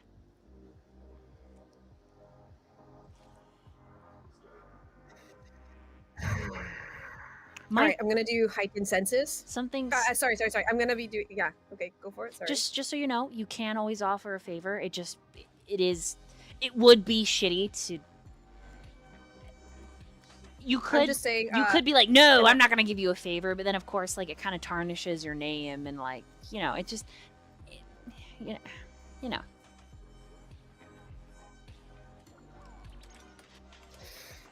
All right. Well, this is not going to be good, guys. I'm going to cast Majesty. Oh boy! Let's do this. Yep. Which is 2 rouse checks. And for the audience at home, guess how much hunger I'm at? A lot. Yep. Viola's Always- having none of it. Always too Viola's- much. I feel like she's Viola going always through is it. too much. Listen. It's been a night, and she doesn't want to deal with it. She's not going to give this girl some favors. She'd rather die here now and just be done with life, protecting people that are important to her, rather than fucking succumbing to this squab. Mind you, you can offer a favor. Like, that's a big deal in Kindred Society, Anarch or not. Like, you can. I mean, you can also use Majesty, but you can say, I'll give you a favor, and then you work out the terms. And it's a social construct, but it's very valuable. You know, it's like the I would equivalent need of to being know- like, I'll give you $500. You know what I mean? Like, which you Yeah. could try too. Okay, You could be so- like, hey, I've got $800 if you let us go. You know what I mean? Like, Yeah. Then okay. I just don't want you to feel. Keller. I just don't want you to feel like you got to risk frenzying, because it's very likely that you might kill a lot of innocent I people. will. Yeah, you might. Yeah. You might be the one Masquerade breaching, which, you know. Yeah. That'd cause more problems for players. Okay, never mind. Never said that. I totally forgot. Yeah. Thank you for explaining that. Oh, No, God. it's good. I forgot about that. You are. Viola would, but at the same time, she doesn't want to cause Xirus any more problems, and she already feels guilty. And she's got to protect Marquis's bibis. That's kind of like, I think what's driving her anger is like, oh, like, you dare insult me, and like there's a person, you know, there's wards here that are not mine. That fucking Yeah, you're also are in here. her domain. Like, this is her feeding grounds, right? So there's the rule of hospitality, which is mostly Camarilla, but there's social rules that kindred grow up knowing. You grew up, quote unquote, knowing the rules of hospitality is you're in her domain, which is this building. You have a little, Okay. you know, it's a little bit socially, right? It's socially like Viola's. All right. It's Viola's game, right? It's socially her game. Yeah. All right. In that case, then I would say, all right, then I think we should start negotiating at the table. Or I'd like to do it in front of everybody here.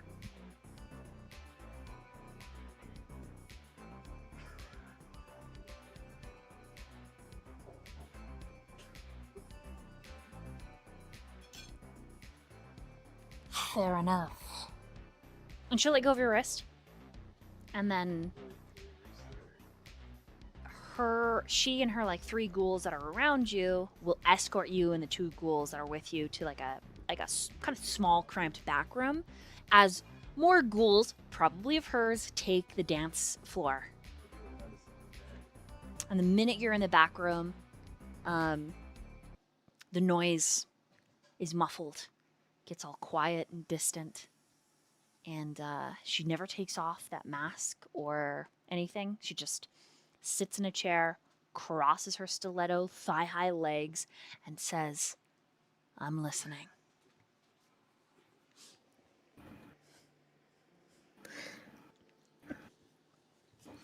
Now, let me tell you something. Let me tell you exactly what will happen if you give me to Elizabeth.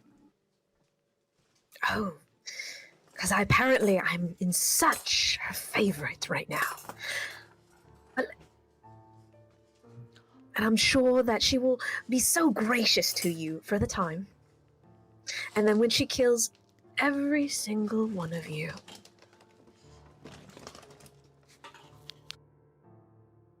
your last thought would have been, if only. So let me propose something to you. If you don't believe me, look into my eyes. Tell me that I'm lying. And she looks deep, her purple eyes alight. Look, Viola Leverage, I know what kindred are. They're evil, conniving monsters, just like you, just like me. So let's put Elizabeth on a shelf and talk about what you can give to me. I would like to propose an alliance. Her eyebrows pop. I'm listening. Listen, this place is quite nice. Imagine more business. An establishment. Surely you don't think we can do that for you? You're talking money. Not just money. Influence. She tilts her head to the side. Imagine what would they say if the Primogen were to give you the nod in high society? Oh, her eyebrow. Oh, sorry. I don't need to cover my mouth. I'm not talking as her. Her eyebrows, like, her eyes, like, pop now. You mean the bid for barony this weekend? A seat Yes. at his table.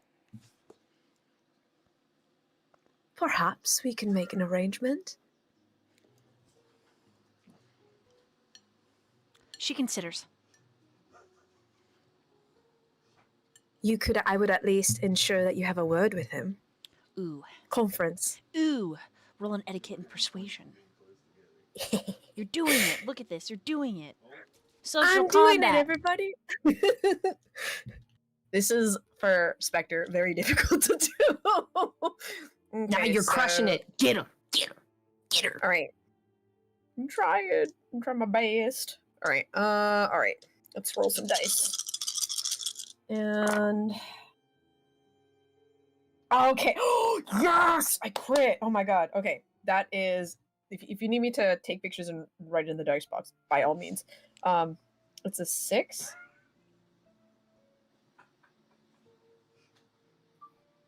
I don't know. It's a 6 6 total. successes? Okay. Yeah. Oh, man.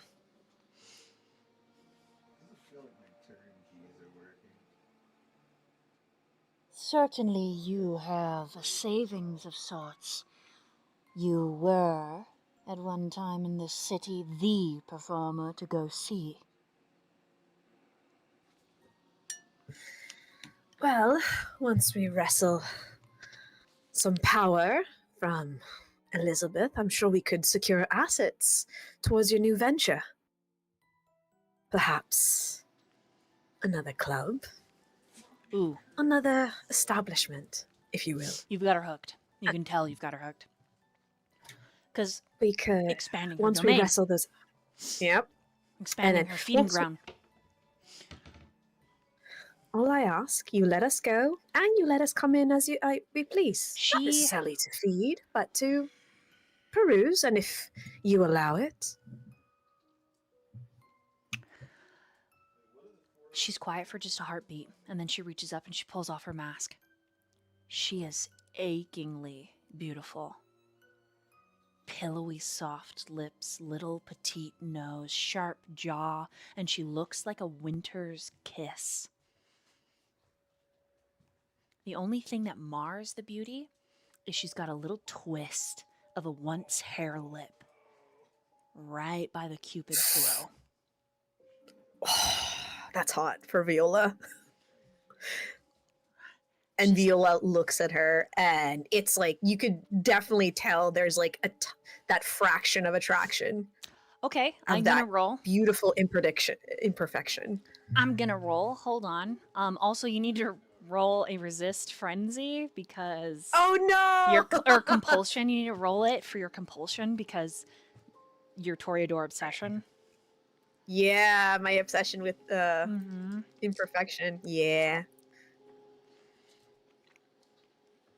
Okay, I rolled good this time. I did not get a 0. Yeah, you don't frenzy. You're not compulsed. So she got a 5 to insight you. She criticaled. Mm-hmm. And so she returns the attraction. Like you feel the heat in the room like intensify. And she says, maybe you and I can have a deal. And she uncrosses her legs and like opens them, and that little tiny G-string, it's like, oh boy. And she snaps her fingers, her ghouls leave, it's just you and her, and Carter and Adrian, and she says, are your ghouls going to be joining us for negotiations? And Adrian's like, I'm sorry, I really like men. Viola's the only woman I've ever been in love with. Carter's like, shoves him like, shut the fuck up, dude.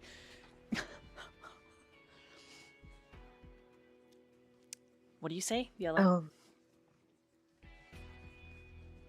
I would love to join you with negotiations, but I think he's Carter a just little says, too young. we're gonna wait outside. And he grabs Adrian by the face and like pushes him out. And Adrian's like, wait, we can't leave her. And he's like, we are waiting outside the door. And he looks at the woman with white hair. outside the door. And she says, whatever you say. And once the door is closed, she locks it with her mind, Viola, and she comes to stand in between your legs, pushing her knee to like spread yours. And she says, Oh yeah, no. she says, seat by the future Baron at this weekend's party. And a Seat at the future club. Conversations. I like the sound I'll of give that. you a conversation. You seem like a woman who can convince him. She grabs a fistful of your hair and pulls your face back, exposing your throat. Been a while since I played with another Toreador. I don't think you've ever played with anyone like me. And she takes her by the coat and just pulls her forward. Oh boy! And she says, drink your full, sweetheart. I know you're gonna taste delicious.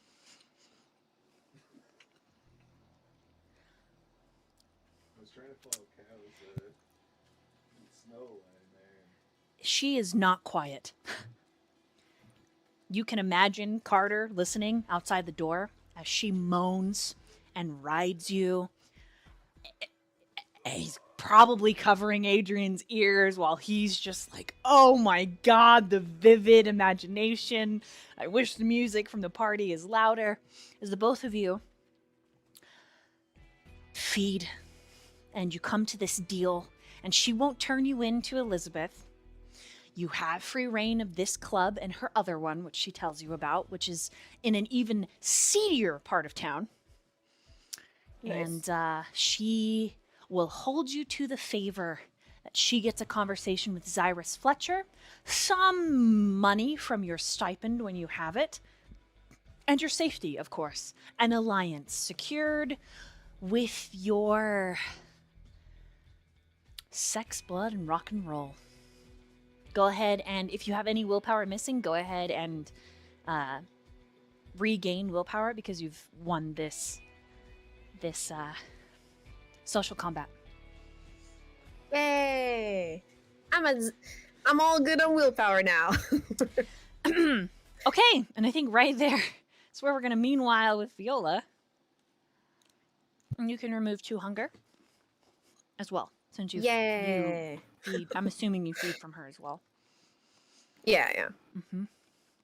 Because, I'm a danger to society otherwise. Damn. All right. Feeding from a vampire? Wow. Sassy. Ooh. Oh my goodness. I want to dare make a note that you. in this chronicle, Viola has actually only fed from vampires, except for like the first few episodes. You fed from. Yeah, anyways. We already had that. Well, I mean, I feel you. I also like to partake. Nuh-uh. Yaha.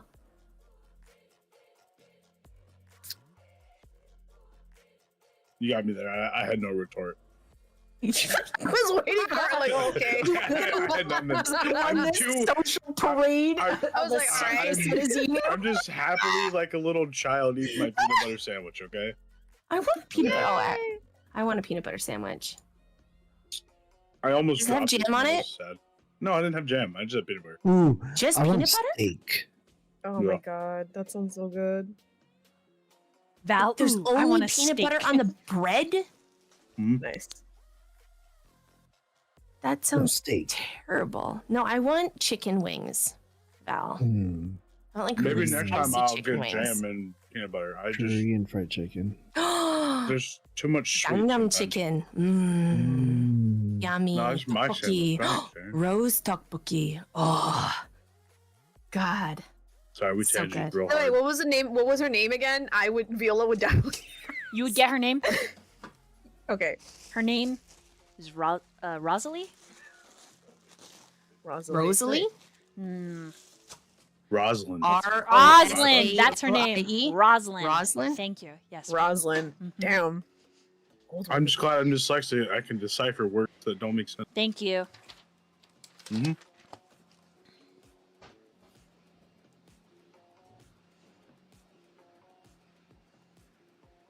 I think it's Rosalind is what it is. Rosalind, yeah. Ye. Rosalind or Roslyn? It's Rosalind because there's an A in there. Rosalind. Okay. So you could pronounce it Rosalind. Either both are proper. Rosalina. No. I know. Okay, I'll be right back 1 second. Mm-mm. Are we not on a BRB screen? No. Nope. Oh, you're just sitting here talking with a bunch of Yeah, we're freaking- sitting okay. here. Give me 2 seconds. I'm gonna run. Hold on. Running. Yeah, I would definitely want to Running. have a conversation with Carter after this if we have time. But if not, that's fine. Okay, we could do that since the next scene is going to Marquis. I almost said Marquis. What the hell? Marquis. The Marquis Let and me get Jericho. my keys. Dude, my I don't keys. know. Lord, okay. Keys to my car. Bye. So after the everything, you step out into the gyrating music room. I mean, it's not the tap room. It's just that little narrow, like, pipe-filled cement hallway with the dingy light, and it smells a little damp. Where Carter's back, dressed as himself. Same with Adrian. Adrian's smiling in that sleepy, cute way of his, but Carter cannot meet your gaze. Viola would say, "Let's talk outside," and she'd wait till they're outside to talk. Okay, so out on the street. And she tells Carter, "And this is what I do. I do what I can to protect the people." Hey, I am not saying It's okay. it's terrible. It's okay. Trust me. I'm used to people's judgment and gazes. Look, you gotta do what you gotta do in spycraft. I fucking get it. I'm not particularly gay, but I have done some shit, okay? I've sucked my fair amount. So, no judgment. And Adrian, like, looks at him. I thought you were super straight. You're not? And he's like, okay, let's go, peanut gallery. Let's fucking walk. Meanwhile, Sly's over here just huffing and puffing because he's maybe not so straight. And she says, "It's okay, Carter. I'm saying I get it. No matter how much I beg God, my soul is already forfeit." That is really deep. You know, it's okay to be a lesbian. Like, there's, like, literally, it's okay to be queer. I just, Oh, no. I like men and women. I'm not sure why you're saying God forfeits you then. Is it the what you are thing then? Is it because you're kind of you got the teeth, you know? You know, I didn't choose this life, and when I was being taught and trained for all of this, I used to pray I'd be forgiven for my sins, the ones that I didn't even bring about, the ones that I didn't choose. And then I stopped praying, realizing that part of me Likes it? maybe yeah. He Strange. nods, and Adrian's like, You like it. You like sucking dicks. That's not what I said. Keep fucking walking. 10 feet. Go. I love it. Go. 15 feet. Keep walking, kid. The adults are talking. I'm an adult. No, keep walking. and he like moves quite a bit ahead of you, pouting. This is stupid. I hate having to walk ahead. Keep walking. Look, I'm not going to judge you. I get it. Sometimes you play the game. Sometimes you catch feelings. Sometimes you really like the rush. I get you. I get it. If you think I'm any different, I'm not. And she looks at him like quizzically, and she goes real close, and she's like, "But you are, Carter. You care. That matters a lot." As you get close, he just kind of exhales because you're a very attractive woman, and you're also a monster, you know. So he's just like, Yeah.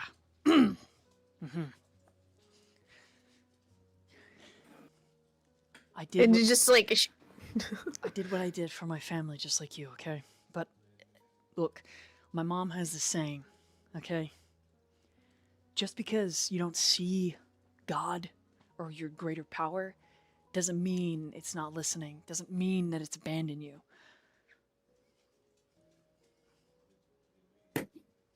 Sometimes it's just beside you. Because it's not ahead of you, you can't see it.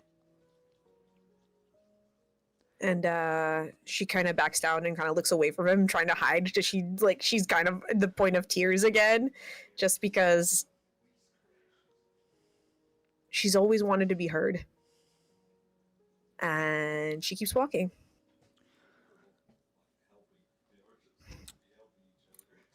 I don't know what the right thing to say to you is. I say something, you seem like it frustrates you further.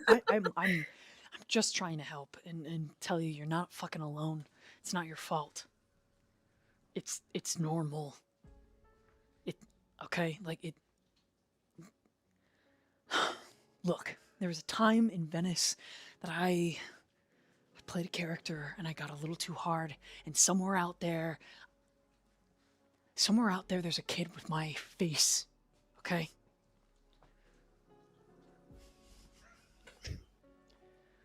It happens. It happens. That's... I'm so jealous. He just lifts his hands like, I can't win. I can't fucking win with this woman. I don't win. I think it's wonderful you have a little you running around. I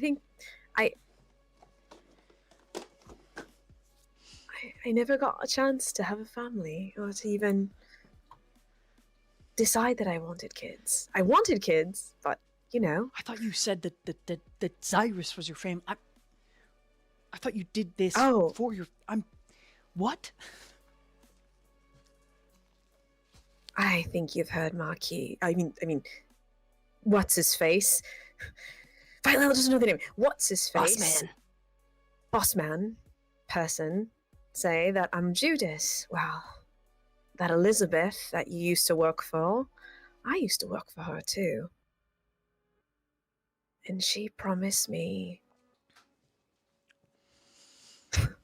She gave me freedom from my nightmares, a short reprieve, and the only cost was my salvation and my soul. And then I met this... She was so cheery, you know. Jericho's sister. She was so... just innocent. And... I don't know, I just wanted to protect that. And then, but more than anything, I met... I met the very thing I envied, and it turned out she was everything I could never and wanted to be, and I was jealous, and because she was so beautiful, so positive, despite all the darkness, all the shit and grime in the world, she somehow maintained this hope that I had long lost. And seeing her and meeting Vice and seeing how much they cared, it made me realize that maybe there was a way to live in a different way. But yeah, before that, I didn't choose to be this. I was killed, and then I woke up like this. And you know, there was the torture and everything but anyways, I'm not gonna get into that. And just walks off, just really very uncomfortable sharing parts of herself. Like, she's like, whoa, I'm getting too deep here. She's like, sorry, just, yeah.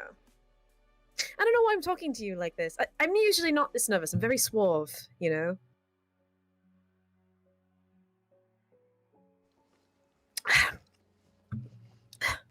Anyways, we should get back to Marquis and just... yeah. Roll a wits and insight.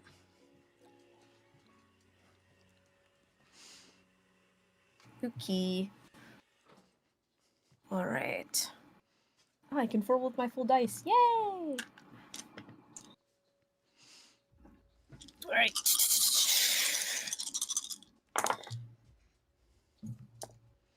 Oh, well, That's okay, I guess. Okay, so 4. Okay, 1, 2, 3, 4. Yeah, 4 successes in a skull. Would have been a crit, but skull. So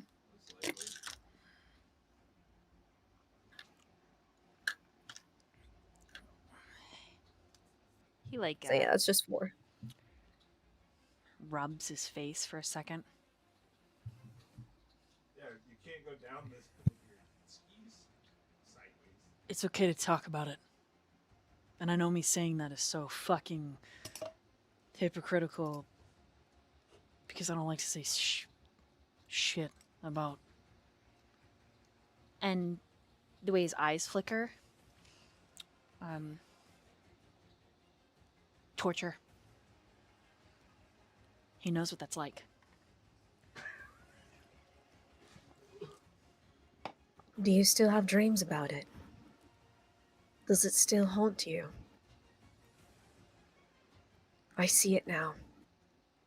More vividly than ever. Like at any moment, I'm going to be dragged back into that despair. Look, it doesn't ever go away. Never.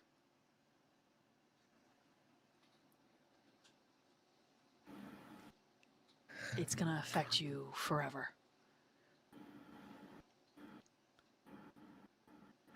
Viola looks completely crestfallen. As if the reality of that truth is so hard to bear. Look, you gotta understand that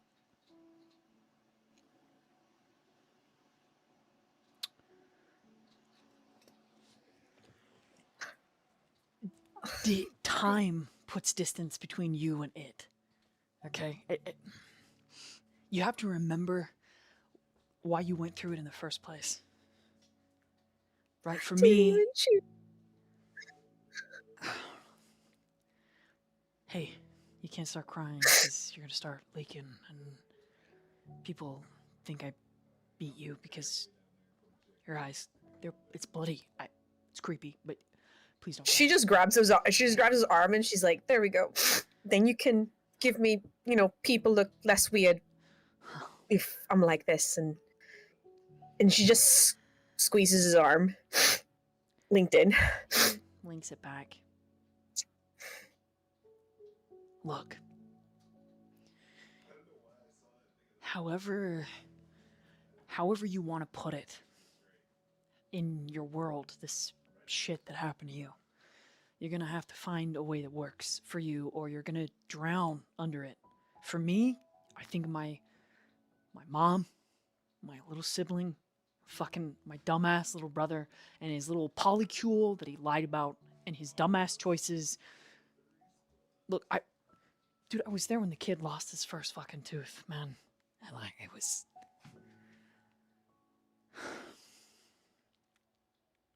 My dad, he just.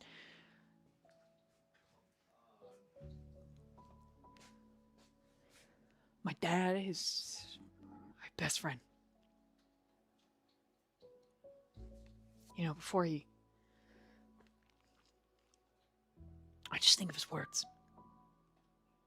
And it's so dumb, but it's the only thing that got me through when they were pulling my fingernails out and and I couldn't breathe. When I was 10, my daddy...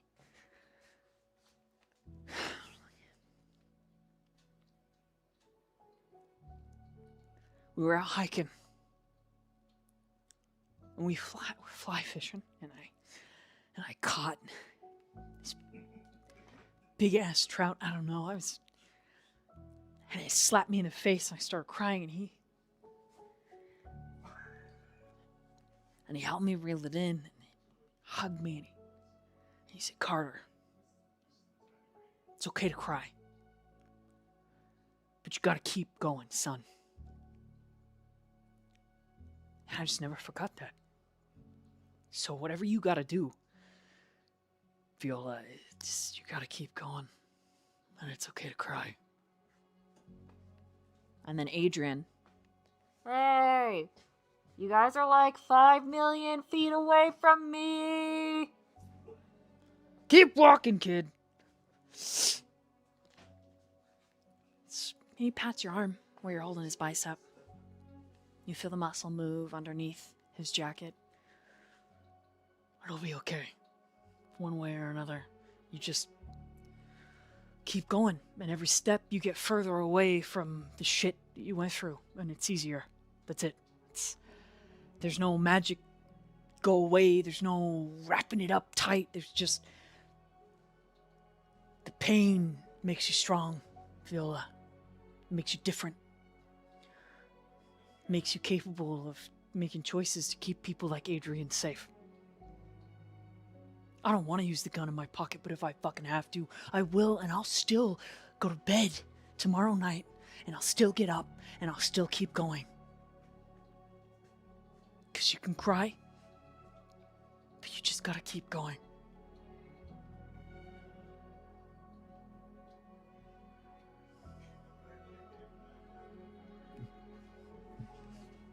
And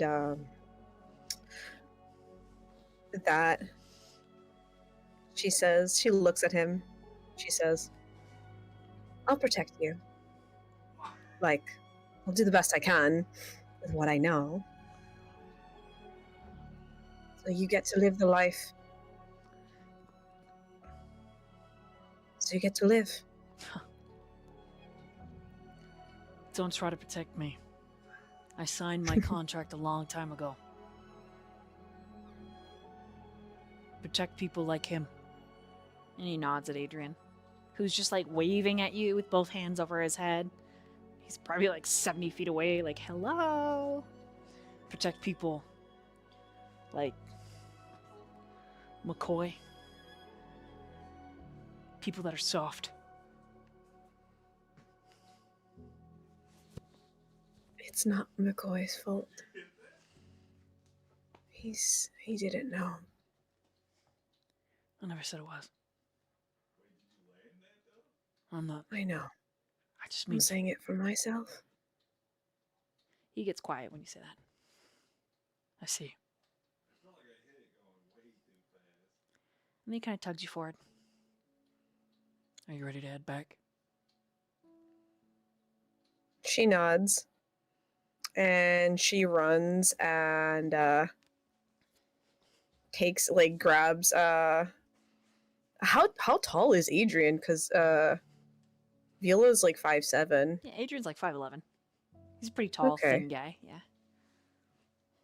And so she kind of like sneaks up behind him and gives him a smooch on the cheek and winks at him. Are you okay? You have a little bit of red smudge under your eye. Well, you have a little bit of lipstick on your face. He giggles. I've never been in a club before. It was really fun. You want to do it again sometime? Yeah, absolutely. And Carter says, absolutely the fuck not.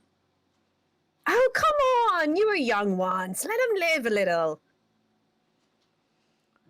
Carter just sighs. It's important to live.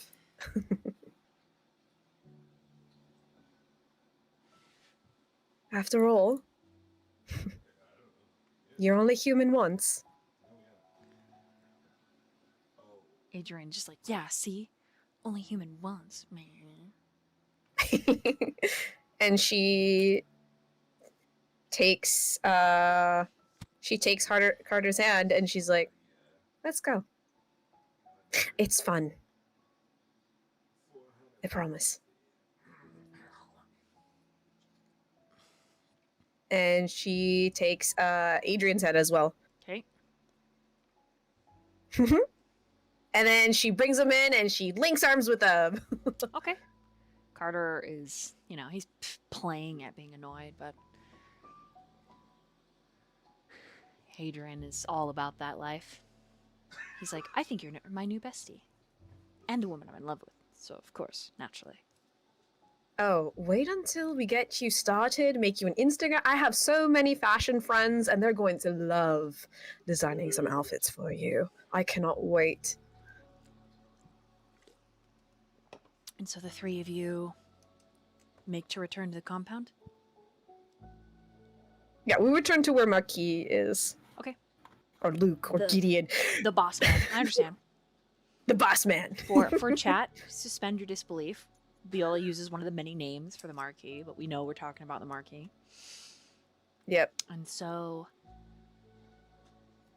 we meanwhile there. And we slide. We slide to a different club. One that is fraught with a unique kind of tension. My ski went into your head. Jericho and Marquis. Starting with Jericho, what are you doing? Well, he's looking for Ashley. Roll in a intelligence or awareness, or intelligence and wits, and an investigation. Either one. Well, you gotta.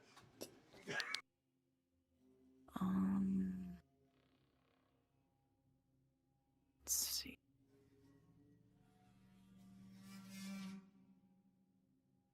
Sorry, was that intelligence and investigation or intelligence and awareness? Or wits and awareness? So it was wits and investigation, or intelligence and investigation. Investigation either way. Oh, either one's investigation. Okay. That Is bad? is that bad? Oh, it's fine. All right. Oh, you don't hit the button. You hit respawn randomly, yeah. Just say neither of those are very big pulls for me, but it's fine. I got a 2. Okay. So while you're investigating, what's the Marquis doing? That depends. Does he know where? Can he? I'll just say this. Can he sniff out where each person is? Can he like have his feelers out for where Jericho is and then where Kyler is? It depends on if you have heightened senses. I believe the Marquis does. Let me see.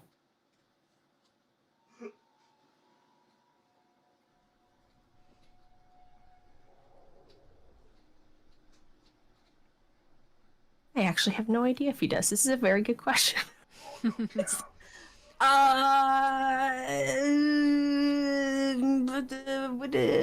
maybe not. Interesting. I don't think so. Okay. So if he doesn't have heightened senses, then he can't actually like scent them out. If he doesn't have like a sense. Oh, it was just me being a troll about Kyler's particular feeding lifestyle. That was just me being a shit. I was being sarcastic. Yeah. But you can use your wits or your intelligence with your investigation or awareness to kind of. Well, if we're gonna do wits and awareness, you said? Mm-hmm. Okay. I'll roll wits and awareness.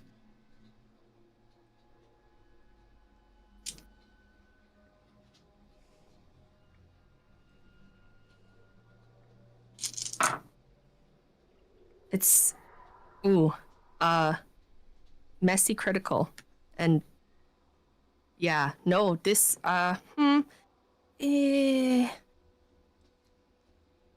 Jesse, it's messy. That's okay. Messy is still just your beast, kind of more getting irritated that takes you a second to figure out where the fuck they are. But the conversation with Tony and his crew, spectacular etiquette, went over great. Wrapped up in a way that it's kind of an open invitation if you want to continue conversating with them. And, you know, they're going to be here sharing some drinks, playing some cards, just hanging out while a couple of the boys feed, as this whole city block is their domain. Kyler extracted himself as well and is actually downstairs at the bar. Hold on. Pause, Dolly, because I was still on the balcony. You were. Because I had called down from the balcony to Xirus. Mhm. Yes. So I'm still kind of close to that room, yes?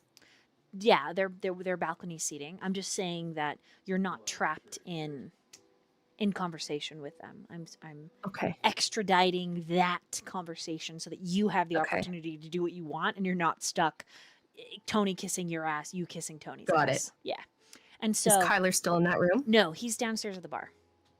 Okay. So And so and Jericho is about the surf and turf, looking, searching, it feels like. okay. Marquis is going to turn to Tony, an old big man. Yeah. Know what I'm saying? Okay, so you're He's going going to say to Tony, engage in a very brief Good luck. conversation. Okay. Oh, yes. He holds out his hand as if don't speak, only listen.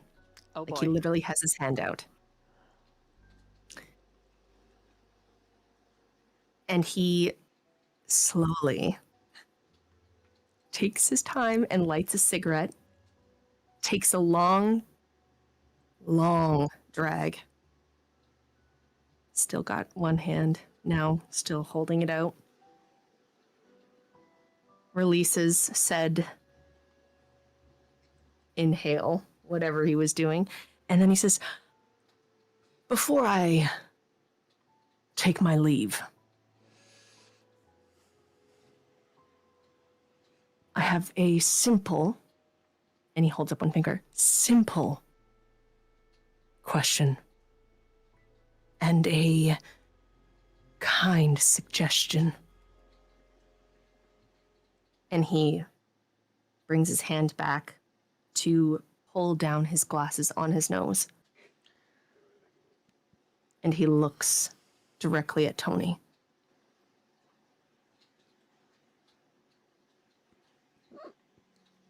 Excuse me, I just hiccuped, I'm sorry. But That's okay. he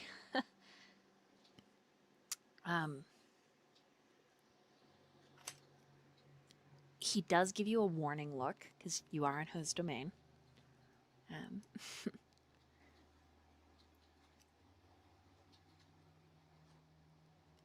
Let's say I'm listening. I'm listening with an open mind and an even more open heart, though it doesn't fucking bleat anymore. Bleat? Like a goat? Whoa. Yeah, he says that. Bleat.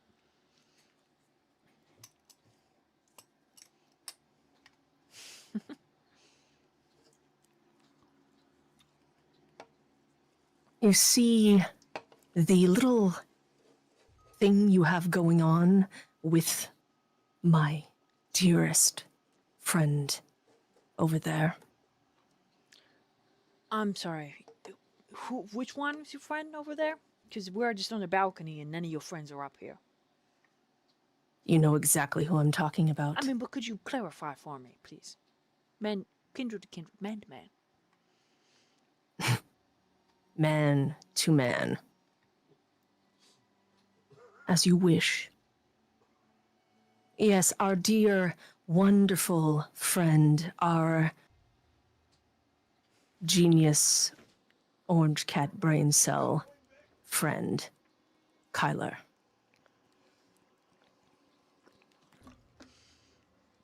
All right, I'm listening. I would really, really like it if you were to, let's say the next time he comes to you for a certain shindig, little fun on the side, I suggest you say, no, sorry, can't serve you. And as he says that, he, puts on Tony's voice. Oh, there's a pretty big demand from a Marquis. Not in his domain. Not a demand, as I said, a suggestion. Ah, so a threat. No, no, no. Not such a thing. Then what are you Just gonna give me to stop peddling it to him? It's as easy as that. No need to be a sneaky blonde around the bush. You want me to stop peddling to him? Fine. What do I get out of it?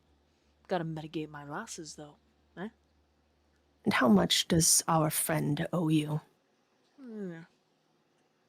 About 10 grand, give or take, the next game. 10 grand, and what do you charge for interest? Because I know you're not. You are a very intelligent man who Shakes would... his fat little fingers in your direction. Now that is the question you should be asking. You see, for you, the insurance, if you're gonna pay it for him, wouldn't be as much. Because we're friends. That we are. We're good friends. We're the kind of friends that understand each other. We're the kind of friends that want to help ground each other in this fair city of ours. So you want what from me? A favor. And the money. The money, yes. How about some information Don't need to it. ease your curiosity? Got my own information, my own little birds and rats around the city. Ah, really? So information I'll take a about... favor from the one and only Marquis. And that's as low as I'm gonna go. Not to insult your grace, of course.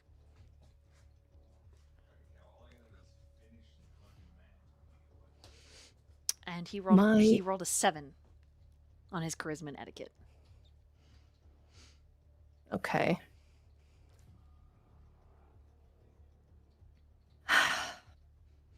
And I will kick him out of everything. Peddle to him no more. Cold turkey. And you'll do even better for a favor from the Marquis. I'll fucking cut him off from all the games in the city. No more gambling at all in Salem for Mr. Kyler. And is there anything else that Kyler has dipped his toes into recently? See, that's the thing about gambling. It's a game that just kind of involves all sorts of cards on the table. Right? So, would you say a favor from me is worth cutting him off from every single little pond he enjoys sticking his 5, 4, 3, 2, 1 toes into? Let's keep it with the gambling. The analogy fits better. I'll keep him from every fucking table. He won't be able to dip his sticky little fingers in any cards. He won't be able to play any crap games. And especially not the dice games. We'll keep him right on out of there. If the Marquis owes me a favor, of course. So here's the thing about me and favors, my dear good friend, Tony. I'm not one to be very patient with those who hold it for an eternity. Well, I guess unfortunately that's just the name of the game, isn't it? Because we live a real long time. So, I guess you could take the deal or you could not. But that's what I'm offering. You're hitting his compulsion right now. Oh no.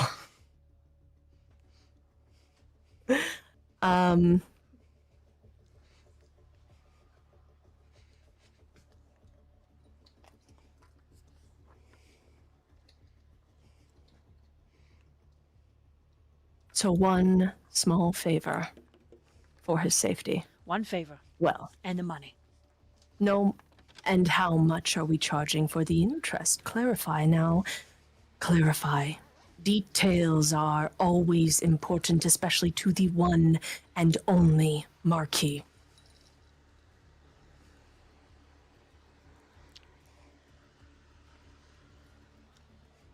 For you, interest is a favor. So I guess that marks it 2 favors.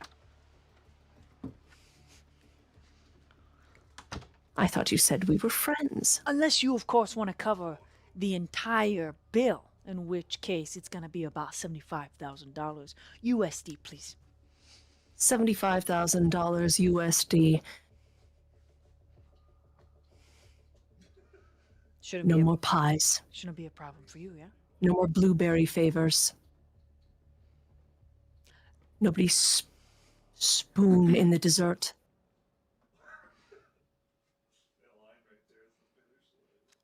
I think we have a deal. He says, I'll cut him off from the gambling.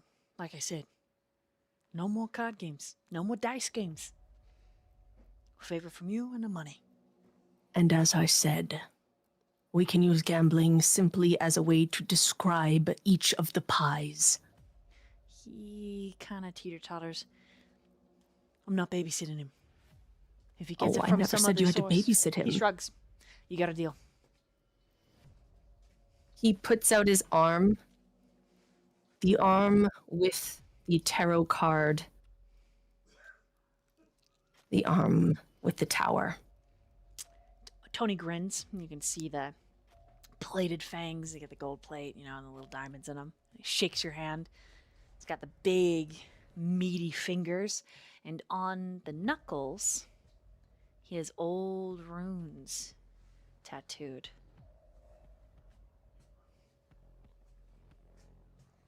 Pleasure. Doing business with your Marquis. Pleasure is all mine. Thank you for having me and treating me with such kindness. We are purveyors of fucking hospitality on this side of the world. You're welcome anytime. I do hope to see you come visit me sometime soon. I would like to return the favor. He just is grinning ear to ear. And we're gonna meanwhile there. Jericho. Yeah. You find Ashley outside, not in the alleyway where everything went down, but the alleyway that's like by the dumpsters. So the L section. And he's smoking.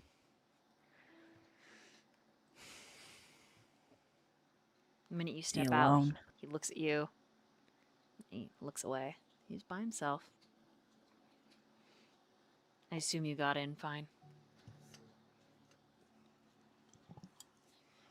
Yeah, but I'm not here about that. Can I talk to you for a moment? Sure.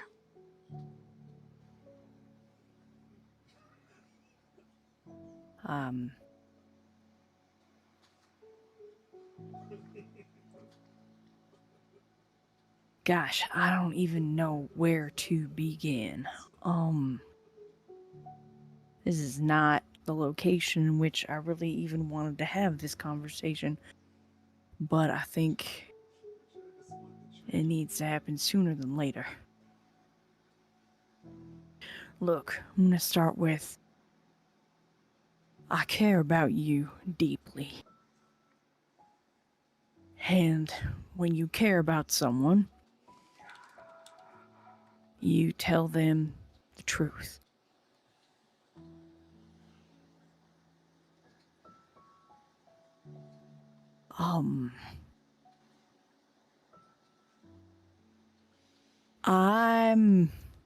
I knew it. You're seeing someone else, aren't you?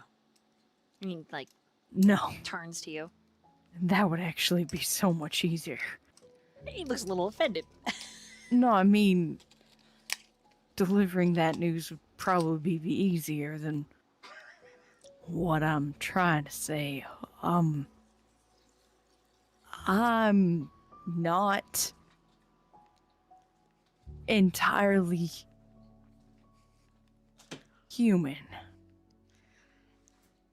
That he like makes. But I think, He makes a face at that. but I kind of think you are already on the road to figuring that out. What are you even talking about? He glances to the side and looks at you. Look, the whole story about the fact that I work for a gang to keep you out of trouble. I mean, it's because I'm I'm like, gosh, I'm not even a piece of. I'm like half vampire. That's what they would call it. He closes his eyes, lifts one hand that doesn't have this Um, twisting cigarette. I'm sorry. What the fuck? No, What are you trying to break I up know. with me? And you're making up. no, You- I'm You're not. a fantasy creature that doesn't exist. No, we exist. What are we role playing? No, we exist. And there are so many. And, that's why whenever you see me during the day, I'm all clothed up to the nines like I'm allergic to the sun. Because I am. You actually believe what you're fucking saying right now. Are you listening to yourself, Jericho? Yeah.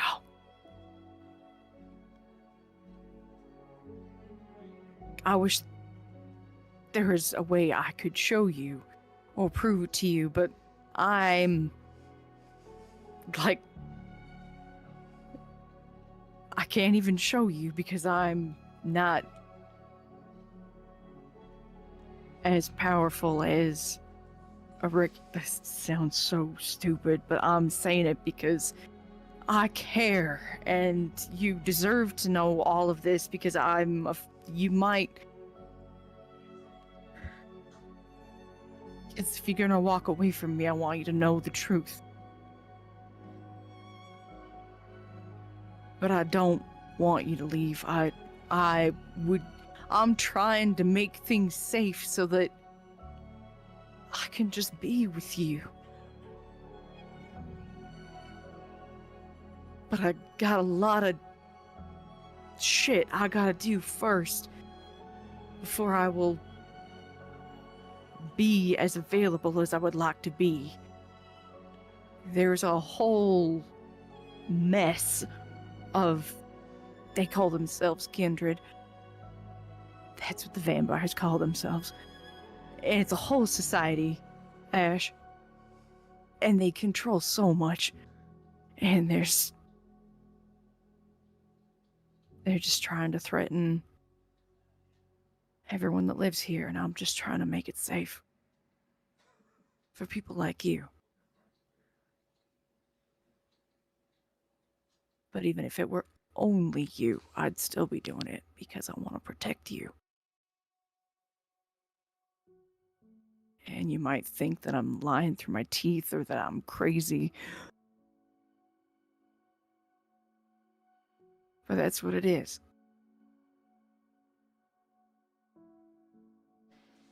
You sound crazy. I shouldn't believe you. Fuck me. You arrived right in front of my starting area. I shouldn't believe a word coming out of your mouth right now.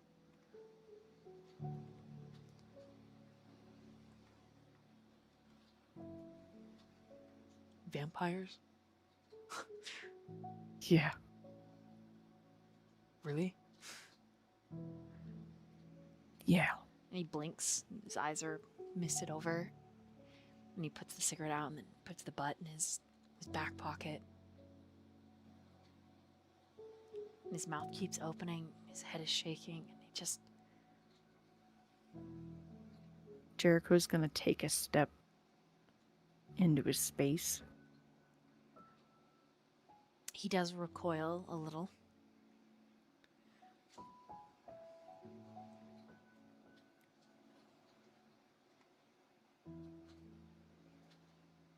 We're not supposed to tell people. Obviously. And I've held on to it the whole time I've known you. And what do you want me to say? Good job? Do you want congratulations? You kept this secret? If this is even fucking real? No. You don't have to say anything. I just wanted you to know the truth. What does me knowing this, if this is even this fantasy you've made up about these things called what if Kit Kats,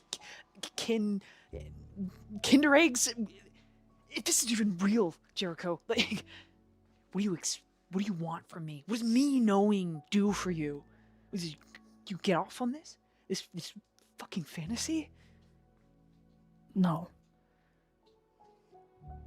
You knowing what I am, I'm just letting you. You wanted to know more about me. Vampires? You wanted to know the truth. They're dead. They're like, or what? You're like Edward Cullen? Nah, don't sparkle.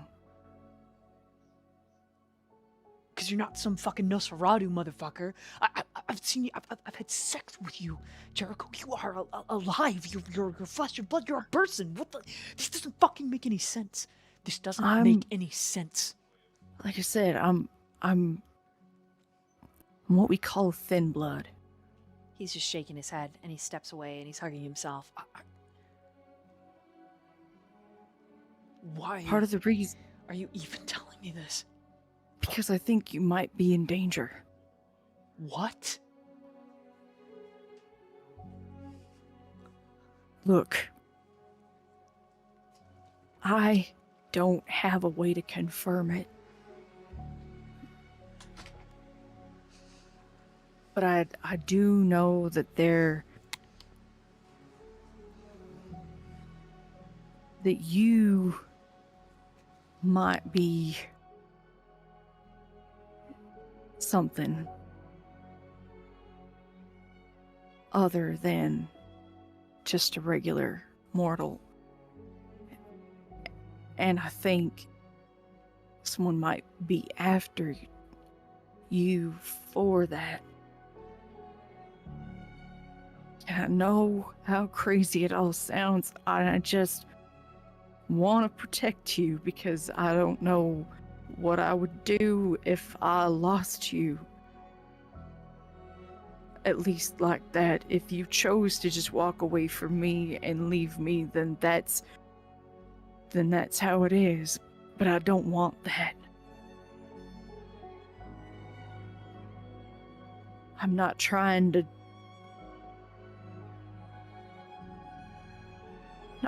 gaslight you anyway. I'm not lying to you. I've never been more honest to you in my life.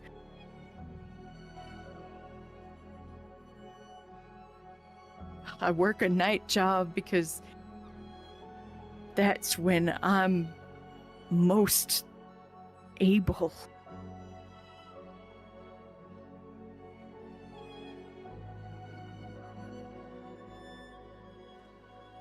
Roll a persuasion and a charisma. Oh, all right.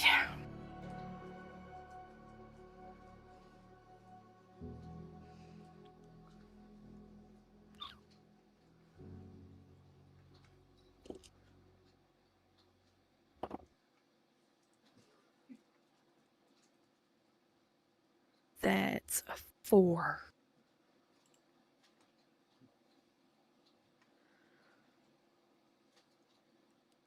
The tension is palpable, and he's totally moved away from you.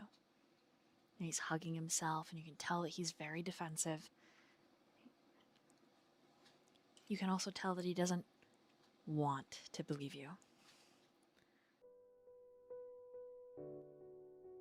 You're the most important living person in my life.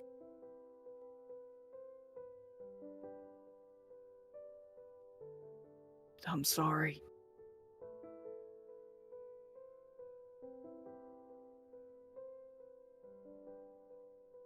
If the truth makes you uncomfortable. Stop talking. Just, he lifts his hand, palm out to you.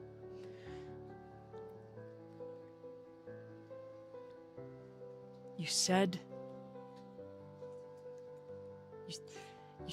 you what?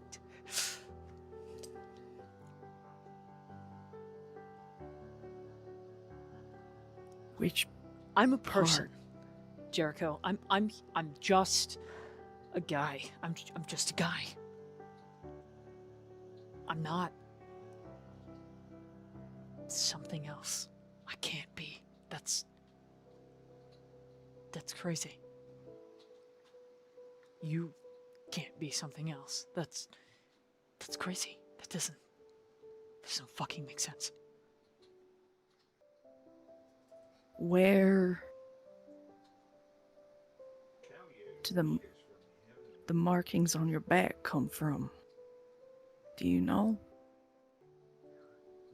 He looks down at the ground, and then his fists clench and his jaw ticks. He doesn't know.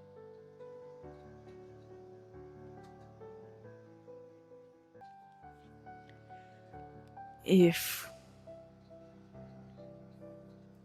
you'll let me, we can find out together. He looks at you. You think he's gonna step towards you, Jericho. You do. And then the side door opens, and Kyler steps out. And Kyler pauses. And Ashley just closes right back up. And Kyler's like, "Oh, my bad. I was just... I'm gonna... I'll just go back inside. And you... And Ashley says... How about you do that? Ashley says, "Doesn't matter. I was leaving." And he walks past you. And then he pushes past Kyler. And Kyler winces really hard, then slowly turns to look at you. Fuck, dude, I'm really sorry. I didn't... I was just coming out to smoke, even though we kind of... You know, I got these... Dude, I'm so sorry. Can I talk to you a moment? Since you're here. Yeah. I mean, yeah, of course. I'm here for you, buddy. Are you? Yeah, of course I am. What do you mean? I just... Are you sure you don't want to... We could stop him before he leaves. He just steps outside with you.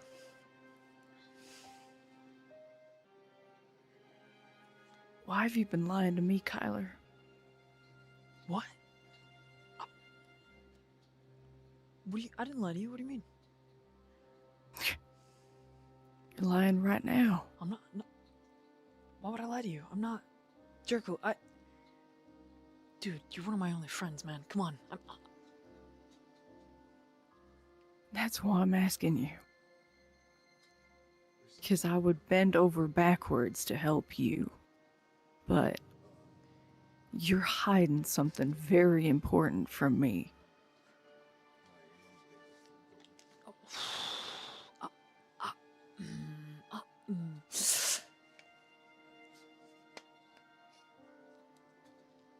Consider it making up for the conversation you just interrupted, yeah? Roll a persuasion and charisma with a 2 dice circumstance bonus. The conversation you just ruined, bitch.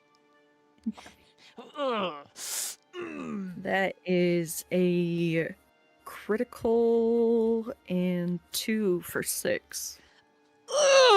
Okay, he's like... takes a deep breath, unneeded. And then he steps out, and as he does, he lights a cigarette. And when he exhales, it's just a plume of bloody smoke. And he's tense and he paces. Okay, first of all, I'm really fucking sorry, okay? He keeps pacing. He checks the mouth of the entrance and then behind the dumpsters and on the roof. And when he stops, he's about 10 feet from you. And he rubs his palms on his jeans and he's got the smoke in his mouth. It's lit.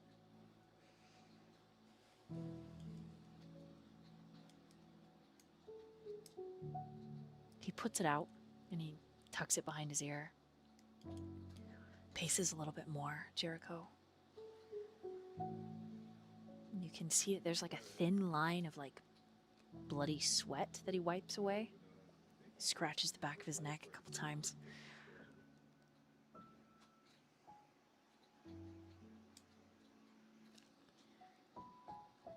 Dude, I fucking don't want to lie to people, okay? Especially the ones I really care about. I don't want to fucking lie to any of you. I don't. I just want you to understand that, okay? I don't want to do it. I just seem to just keep doing it. I don't want to do any of it. I just keep doing it. Jericho, And his eyes start to water. And then he bites his knuckle, brings it up to his mouth, and he bites it really hard. And he turns around, he does a whole twist. He's like, fuck! And he blinks several times, presses the palms of his hands into his eyes. just ever since fucking Lucas, I just can't cope. I just fucking can't do it, okay? I can't fucking do it. I can't face every day.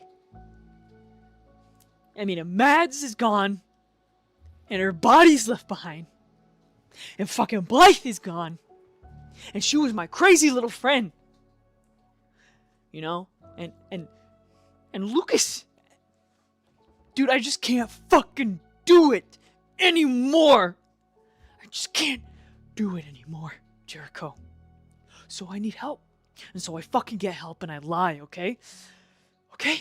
And that's about the point that Marquis steps out and he spins and turns around and he walks. Like the minute the door opens, the Marquis there.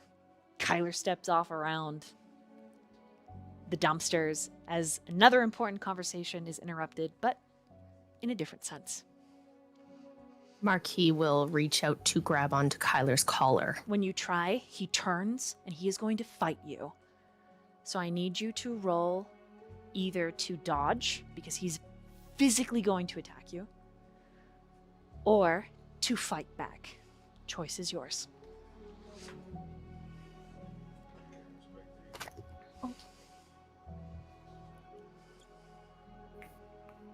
Okay. Marquis' intent is not to...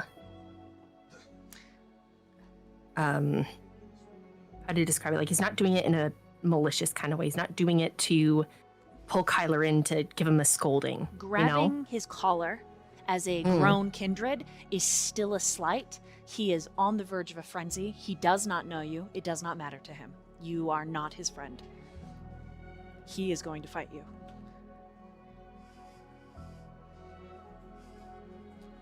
He does not care about Marquis' intentions.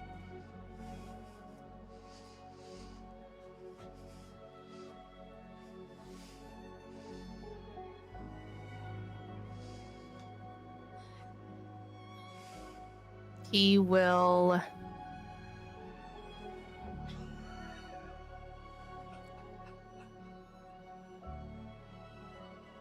Ooh, okay.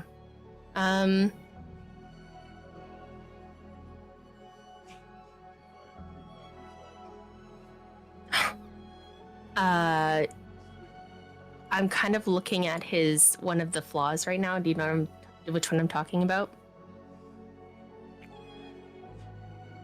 The very bottom one. Mm-hmm. Because he's feeling that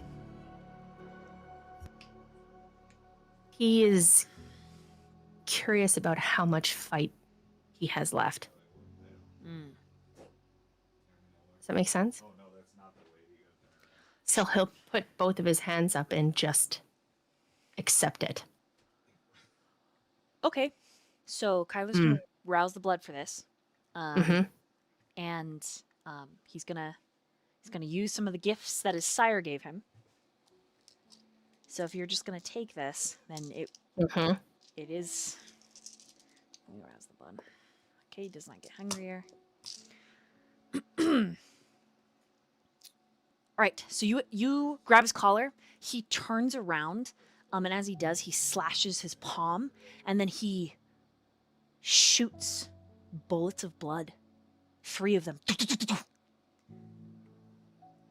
And you take 3 points of superficial damage because he pulls them back, and then he shoves you 10 feet away, and he says, fucking touch me again, and I'm gonna fucking kill you. I don't know who you are, and I don't know you like that. And he's like, eyes are like blood red, fangs are descended. He's very agitated. And he's breathing unneeded, and he looks over your shoulder, Marquis, at Jericho, and his eyes start to water, and he just screams, fuck. It's alright, just turn around. Just look at me. And he's leaving. He's running. He starts running away. He's just gonna bolt past you. I'm gonna try and...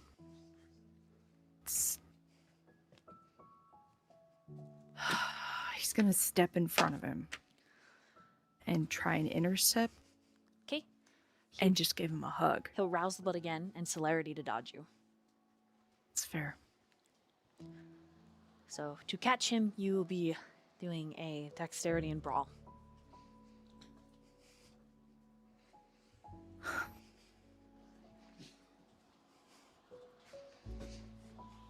Okay.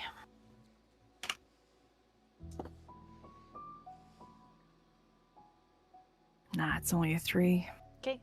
He ducks under, and he's gone. And Marquis, you get a +2 circumstance dice for kind of delving into that compulsion to use at a time of your choosing. I get a what? You get a +2 dice circumstance bonus because when you don't indulge that flaw, you get a -2. Mm-hmm. Yes. Okay.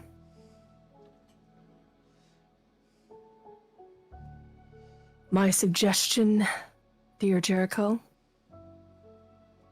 your friend needs help.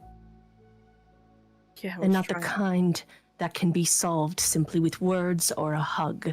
He needs serious help.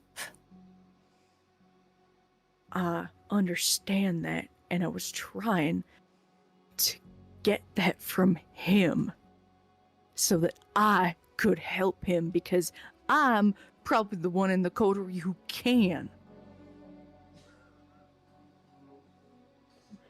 But now he's fucking taken off. You know Kyler well enough. He's probably headed back to the compound.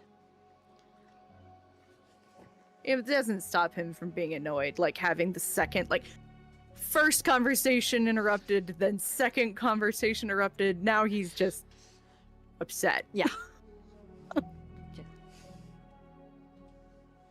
The thing is that you think you can help somebody, but what is going on with him is more that can be solved than just a friend. He needs to detox. Because he is a walking bomb. And Jericho. You think I don't realize that? Do you know what he smells like?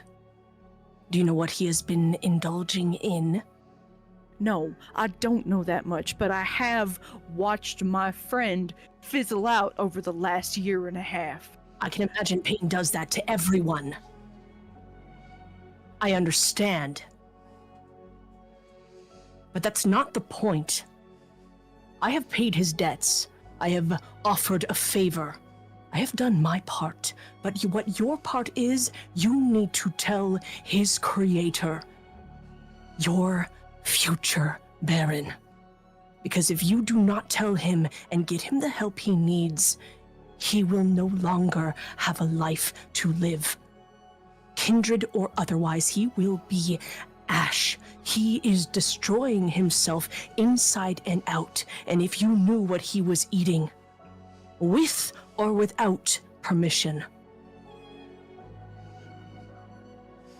then you would understand. Well, I'm just here in the dark like I always have been. Thank you for making that abundantly clear once again. Why don't you ask the right questions then, Jericho? What are you afraid of? If you want information, you need to find it, to search for it, to step up.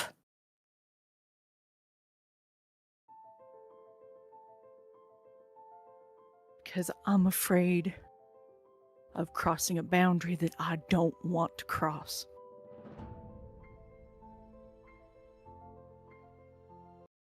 No offense, but I don't want to cross that boundary into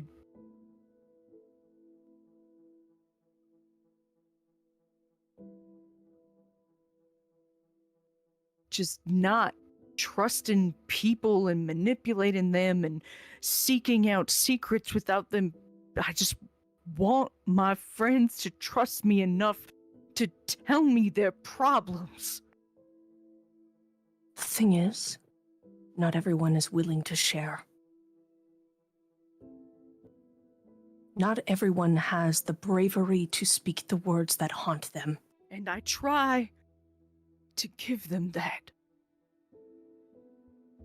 Because that's the way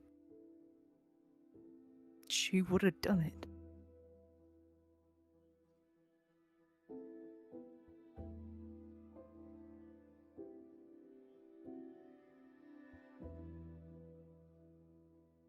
I think you realize that Kyler is not that kind of person. He is burdened by too much.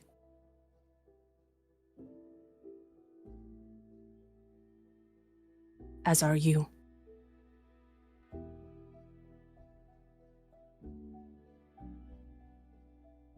Make the bigger choice. Because kind words and hugs are not enough for what he has been doing.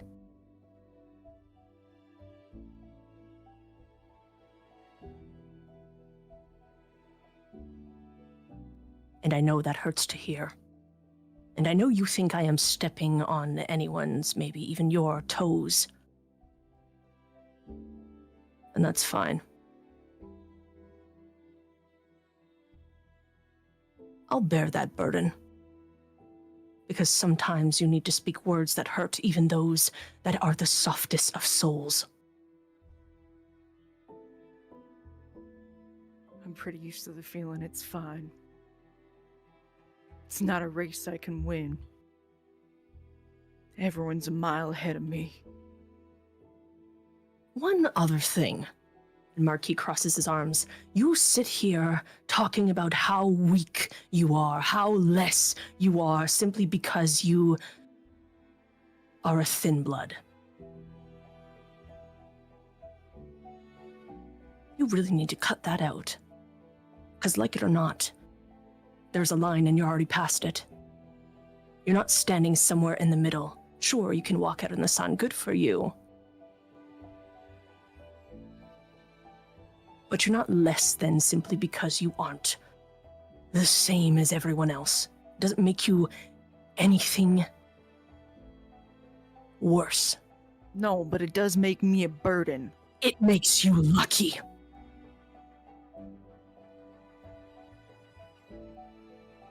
Because you can still hold on to a piece of yourself that most of us have lost. Think I don't know that part? So stop sulking. I'm not sulking about that. I just Then wish... treat yourself better. Give yourself the benefit of the doubt. You expect others to be brave, to be strong. You are just as capable. So cut it out. Take the step forward and stop waiting and hoping.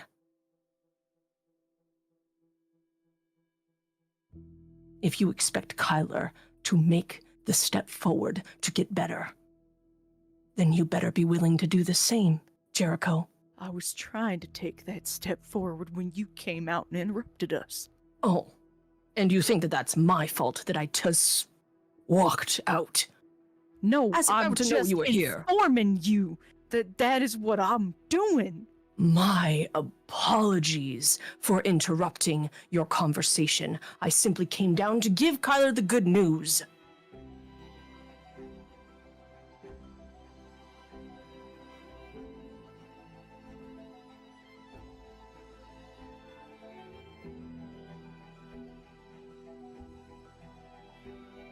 I'm not mad at you. I don't even have the right to be mad at you. I barely know you. And if you've done what you've said you've done, then I appreciate that. Because it's not something I could have done. I don't have the financial capability. But just been a rough, 30 minutes. And I was the timing was not great. So I apologize. I try to keep things together when I can. You know you are allowed to not be okay, right? I accept your apology, and please, I offer my own. I apologize for interrupting. I apologize for dismembering your conversation. And yes, I am lucky I have paid off his finances, but I have also offered a piece of myself. As I am also a member of this coterie, I have offered my favor. And that carries weight. I understand. I know. So I will offer you the same, Jericho. I offer a favor.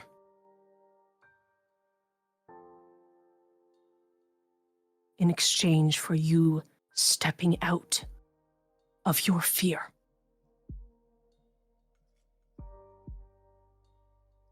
I don't need your favor to do that. And yet, nonetheless, I'm still offering it. He's holding his hand out. Come on. This can be your first step. Take a risk. If only you knew the risk I already took this evening. And what was that? Well, he steps forward, and instead of taking your hand, he's going to close it. I still don't want your favor. He closes his hand around yours. You know, it's quite rude to turn down a favor from me. I know how much favors are worth, and I appreciate that you are willing to give that. Then I offer you my word. Will that suffice? He nods. So tell me, Jericho, what risk did you take this evening?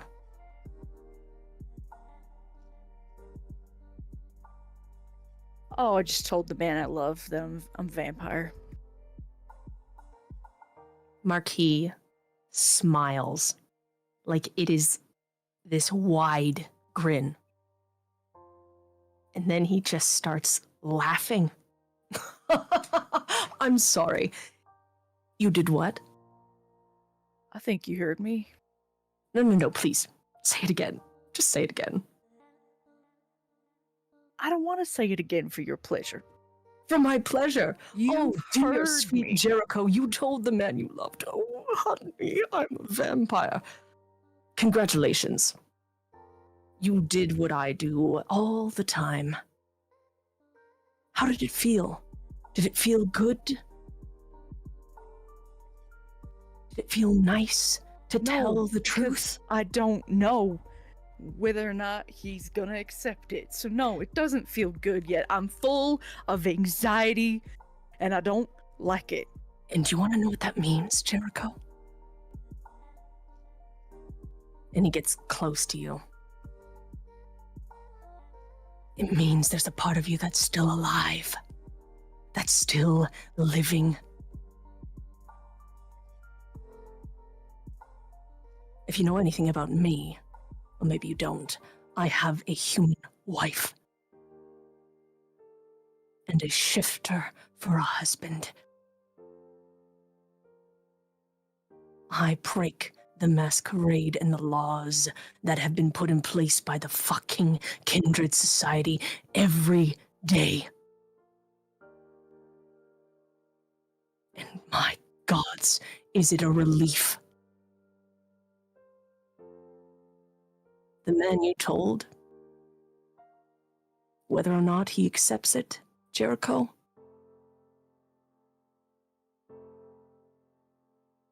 If he loves you,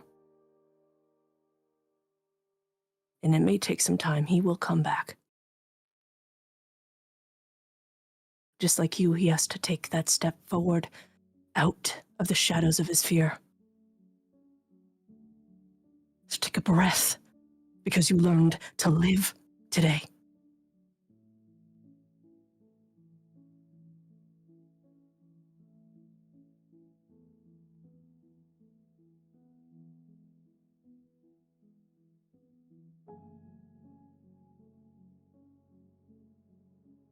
I just hope I don't end up regretting it the rest of my life. That's all. I know it was the right thing to do.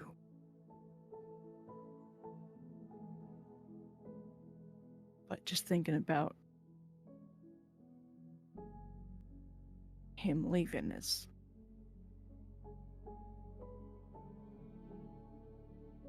it's just really hard. Fair enough. Love is a tricky thing. Flawed. Inherently so. Sometimes it's messy. Quick question, Jericho. Do you need somebody to potentially keep an eye on him? Would that ease your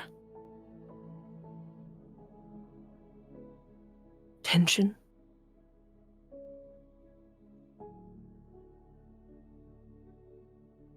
Lessen your anxiety? Mostly only because I'm worried about... I heard something about... Marquis raising his eyebrows, glasses still pulled down, looking at you expectantly. Yes. I just want to know that he is safe. Because he's working with a lot of kindred and he just doesn't know it. Can I roll to see if, like, Jericho is just about to say something. Can I roll to insight? Mm-hmm. Yeah, intelligence insight.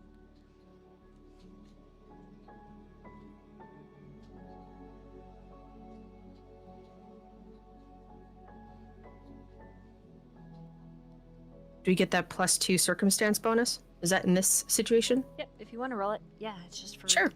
wherever you'd like to spend it.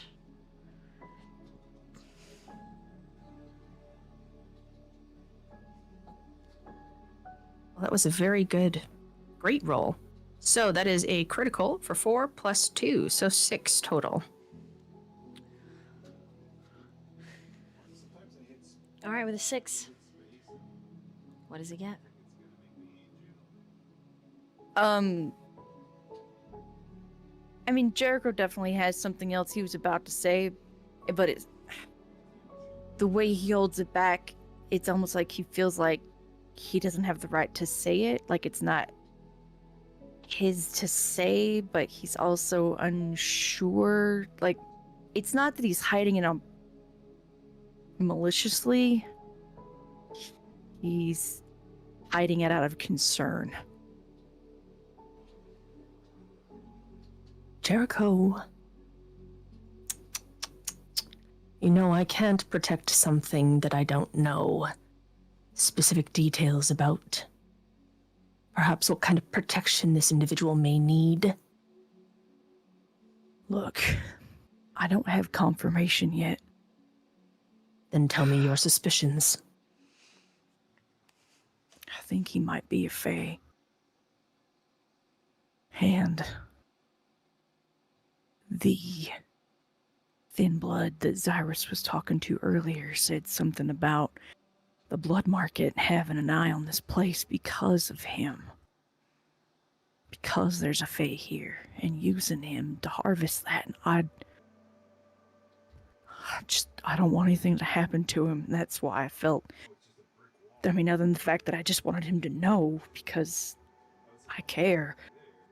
But that's part of the reason why I told him tonight, because I was trying to show him that all of this supernatural garbage is real and he might be in danger.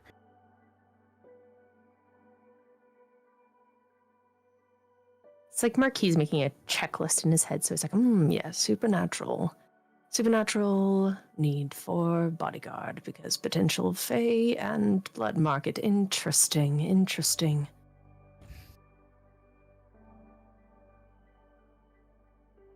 I'll see what I can do.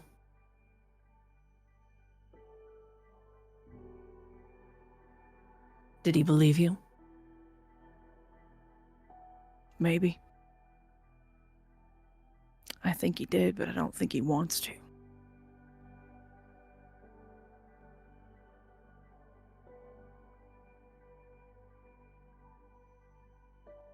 Give him time. Agreed.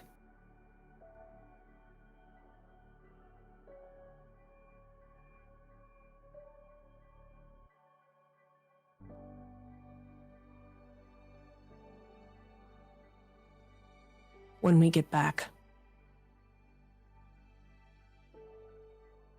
why don't you join me to speak with Dr. Fletcher?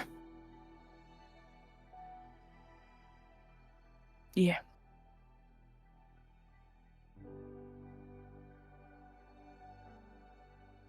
I do apologize again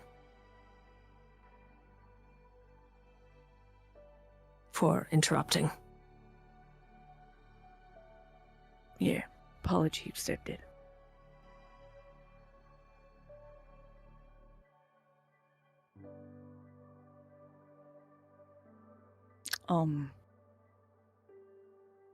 The doctor and Rook took the van. I'm not even sure how we're getting back. We should probably find out where Viola and the others went. Marquis will dial his ghouls. In particular, probably the older of the two. Carter. Yeah. Yep. He answers on like the second ring. Hello? Location? Down the street. Like from where Marquis is? This is me asking a sly. I'm assuming I'm down the street from you. I'm not turned around or anything. I got the goods and the kid. They're fine. And Safe? Yep. Kind of the crazy last 2 hours of my life. Are you safe? Mm-hmm. So do I call you boss or like sir or like is there like a... When we meet next, I will tell you a secret. Okay, sometimes the way you say things make me a little nervous. I'm sorry. Nope, it's fine. You're just... Shall I talk like the hippity hop crew? Nope, that's even worse. Yo, homie. Does that feel better to you? Please Do you stop. feel more comfortable, at ease? Please stop trying. Please stop trying. Wickety whack, don't call back. Okay, we're just down the street from you. I'll see you in about 10. And he hangs up. They're all fine, they're all safe, Jericho. I gathered as much from your half of the conversation. Excellent. They say they're down the street. 10 minutes.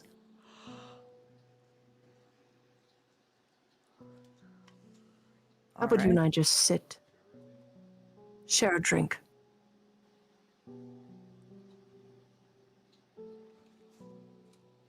I kind of don't want to go back in. I never said it had to be inside. We'll just sit out here. Your guy cannot swim. He pulls out a flask.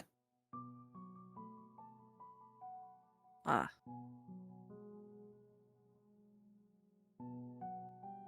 Fresh from the tap.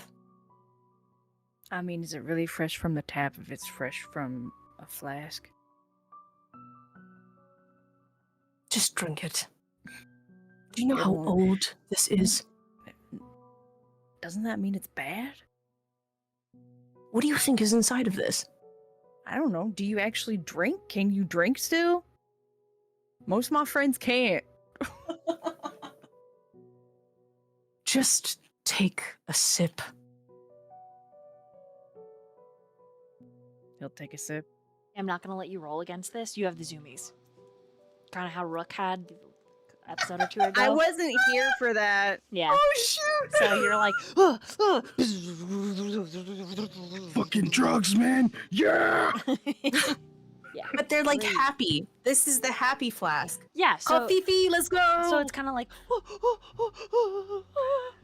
and settled peace. No, You just still make have your me pain. fucking- It's just and then yeah. Perfect. I don't like this at all. This is not relaxing. What? I thought you said this was gonna You gotta help. talk super fast. It's like you're like, I don't talk super fast. like, oh my god, I reckon this is crazy. This is something fierce and different, and bless my heart, it feels like it is beating 1,000 miles a minute. Oh my god. Marquis is just he's having a blast. He pulls I out a hate set you of in this moment spoons right and now. he starts playing hate you. spoons on his knee. Right now. In this moment, I hate you. Oh, come on. It's funny. I don't think this is funny at all.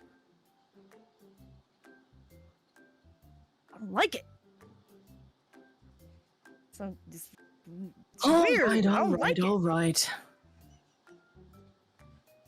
Jeez, everyone acts so strange when they drink this. And he takes a sip and like he's got He's just used to the cocaine. He's like, you know what, cocaine, it's good. It's fine. And we'll meanwhile there. And the last piece I will describe. All of your tires, one actual tire, the rest donuts on the 15-passenger van are applied. Bishop has taken you out onto the highway where you are headed. I believe to meet Alistair Knox, correct? Ah, yes. Yeah, that would make sense. That would make sense. Yeah. Okay. So the two of you, the two kindred, Acid does not. He's fundamentally changed. Whatever happened to him in those woods, he is, and probably never will be the same.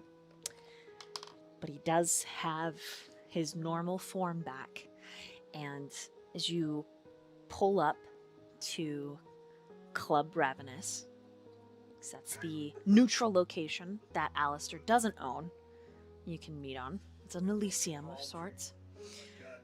The both of you notice across the parking lot there is a garden that's got this picnic area, bougie dining feel about it.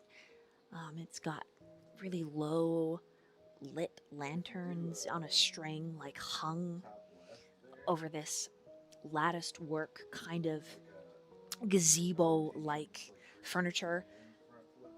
And there's a single person sitting underneath those low lights.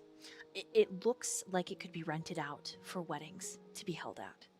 Okay? Like, it's beautiful.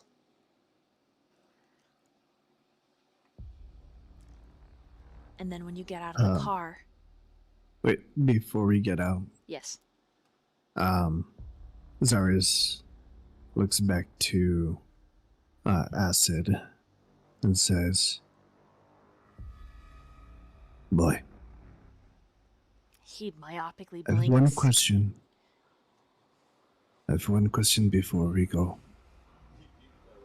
Okay. What did you get for the dog?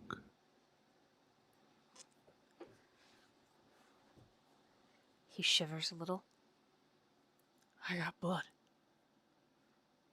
He gave me some of his blood. Where's the blood?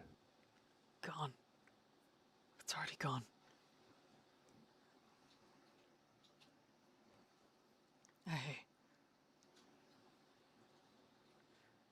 I sold it. To who? And he nods to the person sitting underneath those lights. I sold it to her. Oh, I didn't realize it, but your name turns red in your He looks back at the person underneath the lights. Wits and awareness.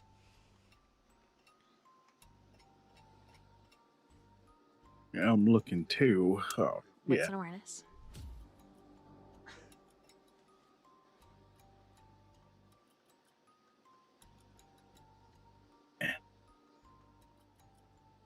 Damn it. Man, I'm dumber than hell. 1. It's okay. You can tell that it's a woman.